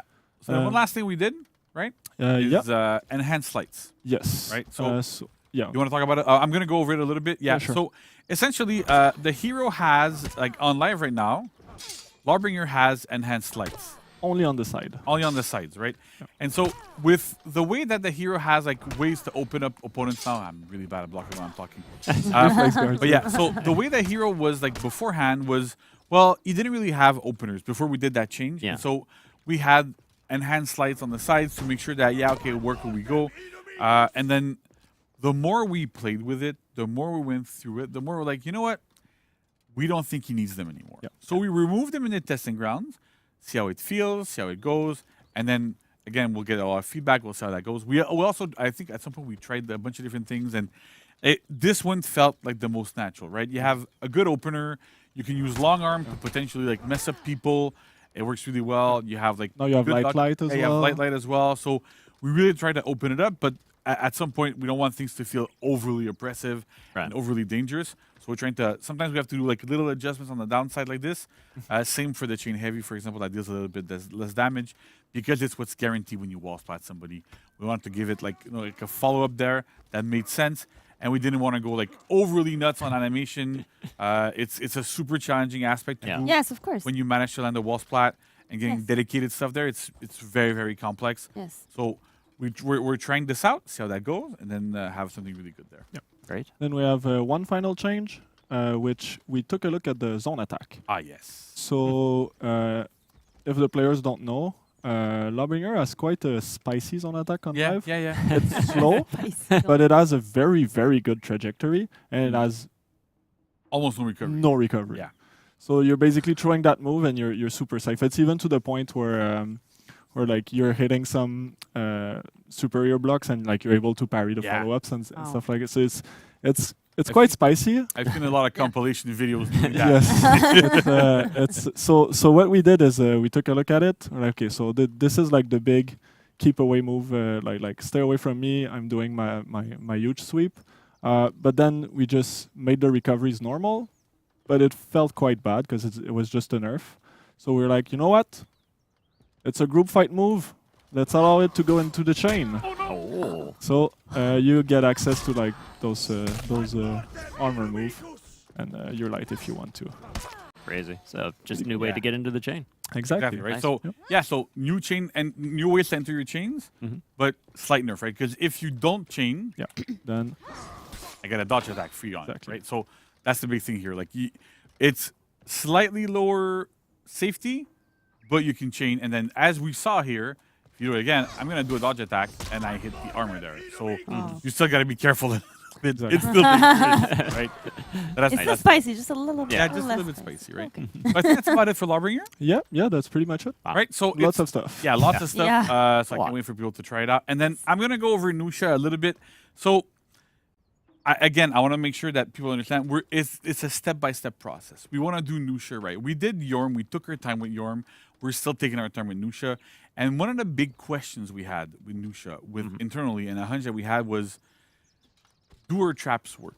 And we've been debating a lot internally about them. And yeah, what do we do? Do we remove them, convert them into something else or whatever? Right. But at the end of the day, traps are what Nusha's identity is about, right? She's the only one with that mechanic. It's super cool. It looks great. It looks amazing. Yeah. But at the same time, there's a lot of situations where, like, especially at high level, players try to like emote out of it, throw lights to beat those trap attempts. If you don't have superior block lights, for example, like if sometimes Nusha just throws out a heavy and you just do like, and then you can kind of you can react to the trap animation. So it becomes like a bit tricky. So what we ended up doing is to see if traps can work. We've adjusted them so that they come out 100 ms later. So I'm gonna do it. I don't know if people are gonna be able to see it because it's very subtle. Yeah. But the traps, like instead of, because normally they would come out like you would do like your heavy and soft into guard break, they would come out at the exact same time as the feint. Now they come out 100 ms later than the feint. Yeah. So they should be, in paper at least, from what we've been doing, they should be fully unreactable. And so if this ends up working, and we're hoping that players are going to be able to test it out more, we know we have like some insane reaction monsters that are playing the game that are able to react to this like consistently. So if these players are not able to do it, if this works out, it means that we can actually use them and rework Nusha in a way that keeps her trapped. Exactly. If they don't work, then we have to start opening up other avenues. And that's why this might seem like a very, very small change for this. Yeah. I know people are hyped for a Nusha rework, but I'm certain that you'd rather we take our time to do Nusha right and to do the right things and keep what is unique to Nusha rather than just going, well, we're just going to remove it and do something else and, the end. Yeah. So it's going to take a little bit longer than probably some people think. They go, oh, yeah, this season, next season, whatever. But at the same time, with this, it's a step forward. Yeah, exactly. If this works, nothing tells us we can't push this live before we push a Nusha rework live. Sure, Well, sure. So that's the thing here. Yeah, because that's the thing is traps is unique to her. No one else has that. So It's so different, right? like we need to make sure that it works. Yeah. So let me throw it out now so you can see like the indicator, like if you can see it, it almost just flashes very, very, very quickly. So it should be borderline impossible to react to. The attack itself is also 100 ms shorter. So that it still lands on the same timing and stuff, but reacting to it should be a lot more difficult. And so the thing is, you can still dodge, you can still do stuff like you could normally do, right? But then if you dodge, I can feint, I can parry, I can do feint to a guard break, whatever. So that's kind of like the point here, is really testing that aspect out, making sure we nail it. And then once we have the answer to that specific question, how do we shape what's going around Nusha here? So that's why the feedback for this TG will be is very extremely important. important. Yes. Even though it seems like I said, a super tiny change, whatever. No, it's the entry point for that's it. It's the future of her. So, like I said, I'd rather we do this on a case-by-case basis, take our time, do it right, and get it to work instead of just shipping a rework that might be underwhelming and go, people, we remove traps, and then, well, yeah, but we had to or whatever, so now we're testing it out. Does that work? Does that not work? And where do we go from here? Yeah. Gotcha. All I right. think that's it for testing grounds. When do they run again? When do they run again, Vanessa? They run April 6th to April 13th, I think. Yeah. That was great. I was Yeah, going to say March 16th because it's stuck in my head. Yeah. April 6th to April. Yeah, that's great. And so one thing I want to stress also is I know some players, like when we do testing grounds, they tend to want to wait until the end to give their feedback. Yeah. Because they want to give the best feedback possible. Yeah. And we really appreciate it. Yeah. However, the way our schedule works sometimes is very tight. You know this better than anybody else. I do a lot of calendar stuff. Right? Yeah, I know, So it's better for us if we have feedback the first day, the first weekend, and then that feedback evolves over time, but we get that initial piece of feedback super early. It's also cool to see the evolution of the feedback as well. Right. So, but do not hesitate to give us your feedback day one, first weekend, whatever. And then if it changes over time, please go back on Reddit, go do whatever you want, talk about it more. It's totally fine. But we'd rather have it like evolve over time than just at the end. Yep. because a lot of the time we need to act really fast if we want to get stuff in game early enough, Exactly. and it can be really difficult. Yeah. So we want to make sure that things are progressing in the right Mhm. mindset. And yeah, if your opinion changes, it's fine. You can Mm-hmm. you can put stuff in the survey. You can do whatever you want. It's totally okay. But even if your initial reaction is, "Oh, I really love this," or "I really hate this," I don't care. Just let us know. Just let let us us know. know. Yeah, Let yeah. us know. Not gonna hurt early, our feelings. Yeah. And then that's it. If your feelings change, you can change them over time. Gives us So- more time to react to it. Yeah, Exactly. exactly. Yeah. All right. So I think yeah, That's- that's it for testing Yeah, ground. that's incredible. So yeah, so thank you both very much, Alex. All the changes to Lawbrainer are looking really great. Very cool. Just again, an entire suit of armor encasing all the justice in Frauner. So again, he's going to bring justice to the injustice of this season. So I love it. See, we're going to keep tying it back to everybody. It's going to all come back to the theme of the season. And I wanna just close out quickly Yeah. on giving like massive props to the fight team, the animation team, like the narrative team, like the sound team, VFX guys. We've been working super hard, right? There's a lot of stuff coming in every single TU, every single season, and it's a massive group effort, and it wouldn't be possible without everybody's input. Like Alex was in charge of the Lawbringer rework, but we're all working together on it. Right. Of course. So Everyone's Alex was in charge of testing it. Noelle was in charge of the Jormungandr rework. Worked super awesome. Somebody that's a bit newer on our team, Costa, was in charge of the dodge stuff as well. Worked really, really well. So there's a lot of things that are happening that people are working on. We're not the biggest team in the universe, but we're the best team in the universe. Yes, That's that's the good. important part. There it There is. you go. So like big props to everybody. Love Like every department we have on For Honor, it's a very special project. It's special to all of our hearts. Yeah. Like it's a unique game. I love fighting games myself. It's something that's really, really big, and I'm really, really happy that we're able to work on something so unique. Year 7, who would have thought year 1 Seriously. that this would reach year Seriously, 7? I know. It's crazy. So I'm super thankful. That's great. And let's run it for as long as we can. Heck yeah, there we go. Awesome. Thank you so much. Couldn't have said it better myself. So again, everybody, April 6th through the 13th. Don't sleep on this one. Again, don't sleep on the Nusha thing. We need the feedback. Yep. Lawbrainer, a lot of fun stuff there. So keep an eye out for it. We're looking forward to it. Thank you again, JC. Thank you, Alex. Thank you. And stick around too. We're gonna wrap things up. We got a bit more content to share with everybody. So don't go anywhere. We'll be right back. All right. Thanks.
So what a show, Nolan. Oh my gosh. Oh my God. I'm ready for a nap. It's been a lot. It's been a big show for sure. So thank you for all the guests that came to the show. I hope you guys are ready for year 7, Sword of Injustice, for the first season, Heresy. What's the date again? March 16th. March 16th. There it is. Yep. So I know you remember. So let's do a quick recap right now. So the launch of the starting next week for the new season, Heresy of the Relics on March 16th. Just said it. There it is. Pirate Hero Skin Inquisitor Reaction also releasing pretty soon as well. Part 1 of the story. The story, I think it's yeah. tomorrow. Tomorrow. Is it tomorrow for the short story. So there you go. New battle pass, battle bundle as well. TG. Wait, we had so much stuff. Yeah. TG for La Boy. Lucia Traps as well. April 6 to 13. Yorm Dodge Attack. Live. Finally, Nolan is happy with that. Super happy, yes. It's going to start again March 16. You know it by now. That's right. You know it by now. Oh, yeah. Yeah. Action-packed season launch, but we got some more. So Yes. we also wanted to talk about, we mentioned it really at the beginning of the show, but we're going to share a bit more with you. We have some retrofits coming for the Aphira. So yes, if you were a big fan of the Aphira, which I know we all are, and I know I am, and you thought she could use a bit more music in her life, well, guess what? Next week at the launch of the season, the Aphira is going to be equipped with all the Chimera instruments, so the bagpipe, the music box, the violin, the zither, 7K steel each, so you can equip them and go join the band. She had to learn them, that's why. She need to take a little bit of time and learn them for it's sure. hard. 4 instruments to learn. That's a lot. Take some I time. mean, I don't yeah, know, but for sure. whatever. But we're also bringing the parody mode, the Chimera Crew, for 10K steel, and maybe Nusha taught her. I think they look like besties now. This is great. Yeah. nice. So Nusha's like, I got TG coming up and teach me music, and this is my headcanon now. Okay. I'm sorry, it's broken. Okay. But so we also have some mood effects. Yes, glowing eyes. Nice. So yes, and we realized Medjay needed some glowing eyes too. He needs to be a bit more scary. Do some scary glowing eyes. So you can pick those up for 5K steel each. They're coming up. Also for the Aphira, a couple executions. Yes. So unarmed fighter. Get your point across. Get your point across as violently as possible. Again, just I mean, a lot there. Yeah, there you go. Oh, and my favorite, Let's you like that Wrestle. one. Suplex City. Woo. Take him down. There you go. Next week. 10K steel. Wait, is it 10K steel? I got a little... No, 7K. 7K steel each for those. Long show. We'll get there all. And then finally, a couple elite outfits for the Aphira too that she was missing. We wanted to bring those out for 7K steel each as well. So Severed Destinies, which you're seeing right here. And the next is elite outfit called Paradise Gates, which I don't think we ever actually did a little content of the week video for that. So this is for everybody. Everybody has this. Yeah, so everybody has it. Go find it.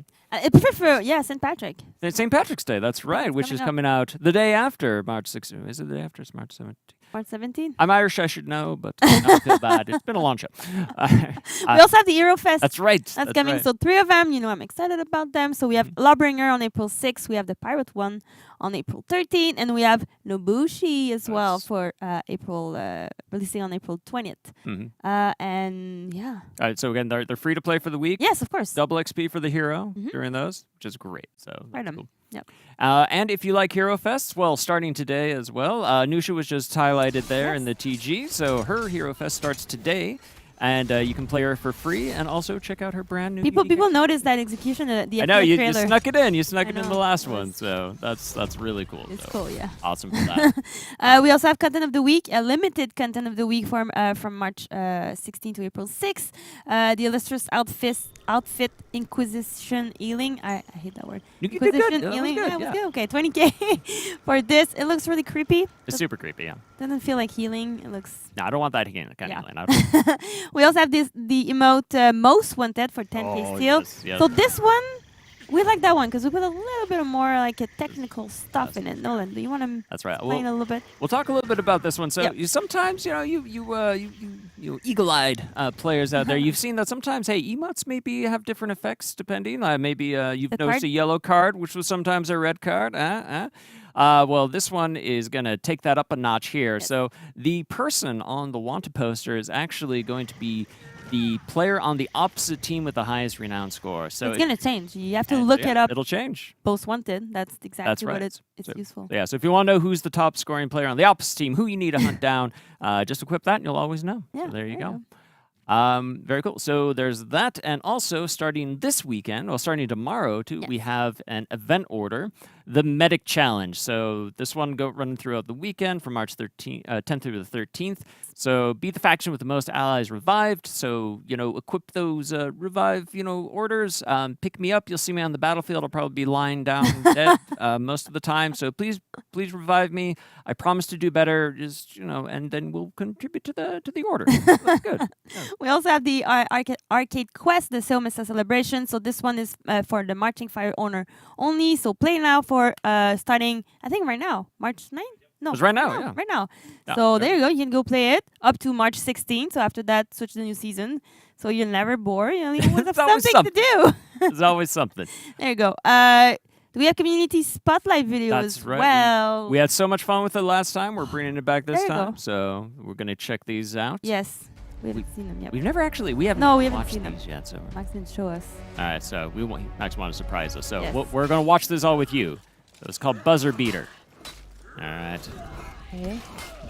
So this is a duel I've been on the opposite side of plenty of times. Warhammer versus Berserker I love here. it here. Oh, Oh. Oh, see the taunting right there. Oh, Oh but there my it is. God. You guys- Oh my God. They both died, but he got the kill first. So he Yeah. gets the win. He deserved Okay, that. okay. All right. Yeetus The delete. Yeetus delete. Whoa, good lord. Whoa. That was the new Gladiator, right? Yeah. Unique execution we did. Wow, that looks amazing. Traditional Nobushi. That I love that art style. Our artists are amazing in the Damn, that's community cool. out there. Good stuff there. Yeah. The most intense Ephira duel in history. In history. There's gonna be a lot of running, I imagine. A lot of Flipping, bashing. maybe? Flipping around. See how this goes. All right. Ready for it? Yep. Okay. Go All right, for they're it. sizing each other up. They're getting Oh. ready for it. Oh. A little back, Oh. a little thing. Yep, there it is. That's the flip and the dodge and the Wow. punches. My gosh. Oh, they got a hit. Oh, my God. Oh, wow. And Oh, they both have you. There dual you go. emote. That's amazing. Wow. Whoa, and that's awesome. Okay, I haven't seen Wonderful that one Warden. either. Damn. That is cool. People I really. are so good. I love seeing like all that art stuff know, that it's people so do, like the concept and all. Oh. Oh, a lot of flashing image. Alright, Oh. Mighty Honor Force. Okay. Oh, I think this one has music Oh. to it too, right? I don't know if they can hear it, but just look for this one out. There's some really fun music behind this one, I think. Wow, cool montage. Oh my God. Good editing. Content creators, thank you so much, by the way. Like, Yeah. I love all the content you make, so keep making the content, the pictures, the videos. It's really fun. I know the animators love it when they see their own execution or the move they do and people doing montage of that. It's just... that one's pretty good too. So. That's a lot of work. I mean, it's long to do a montage that long. I know. I don't know how much time it took, But whatever it was worth it. So there you go. Wow. Nice. Incredible. That looks great. So thank you all again. Yes. Big shout out to the content creators. And that's it. That's our show. That's it. We made it. Yes, we We got to the end of the show. That was crazy. So much. What a big show. So a huge thank you to all of our guests. We're here today talking about this new season, Year 7. Yes. Year 7. Crazy. It's crazy. Oh my gosh, it's amazing. So yeah, I hope everybody out there is as hype as we are. So big thanks to that. So starting next week on what date? Did you forget? I think they know. They know by now. We're not even going to say it. You know by now. I think they know. You know by now. It's March 16th, by the way. Is okay. So we did It's say March that's 16th. good. Cool. So anything else to? No, I mean, don't forget to follow us on our social. I think There. on Instagram, Twitter, for future dance news and all of that jazz. All right. So There you go. Love it. Awesome. Great. So thanks everybody. Thanks for joining us, and we will see you next time. Bye. All right. Bye.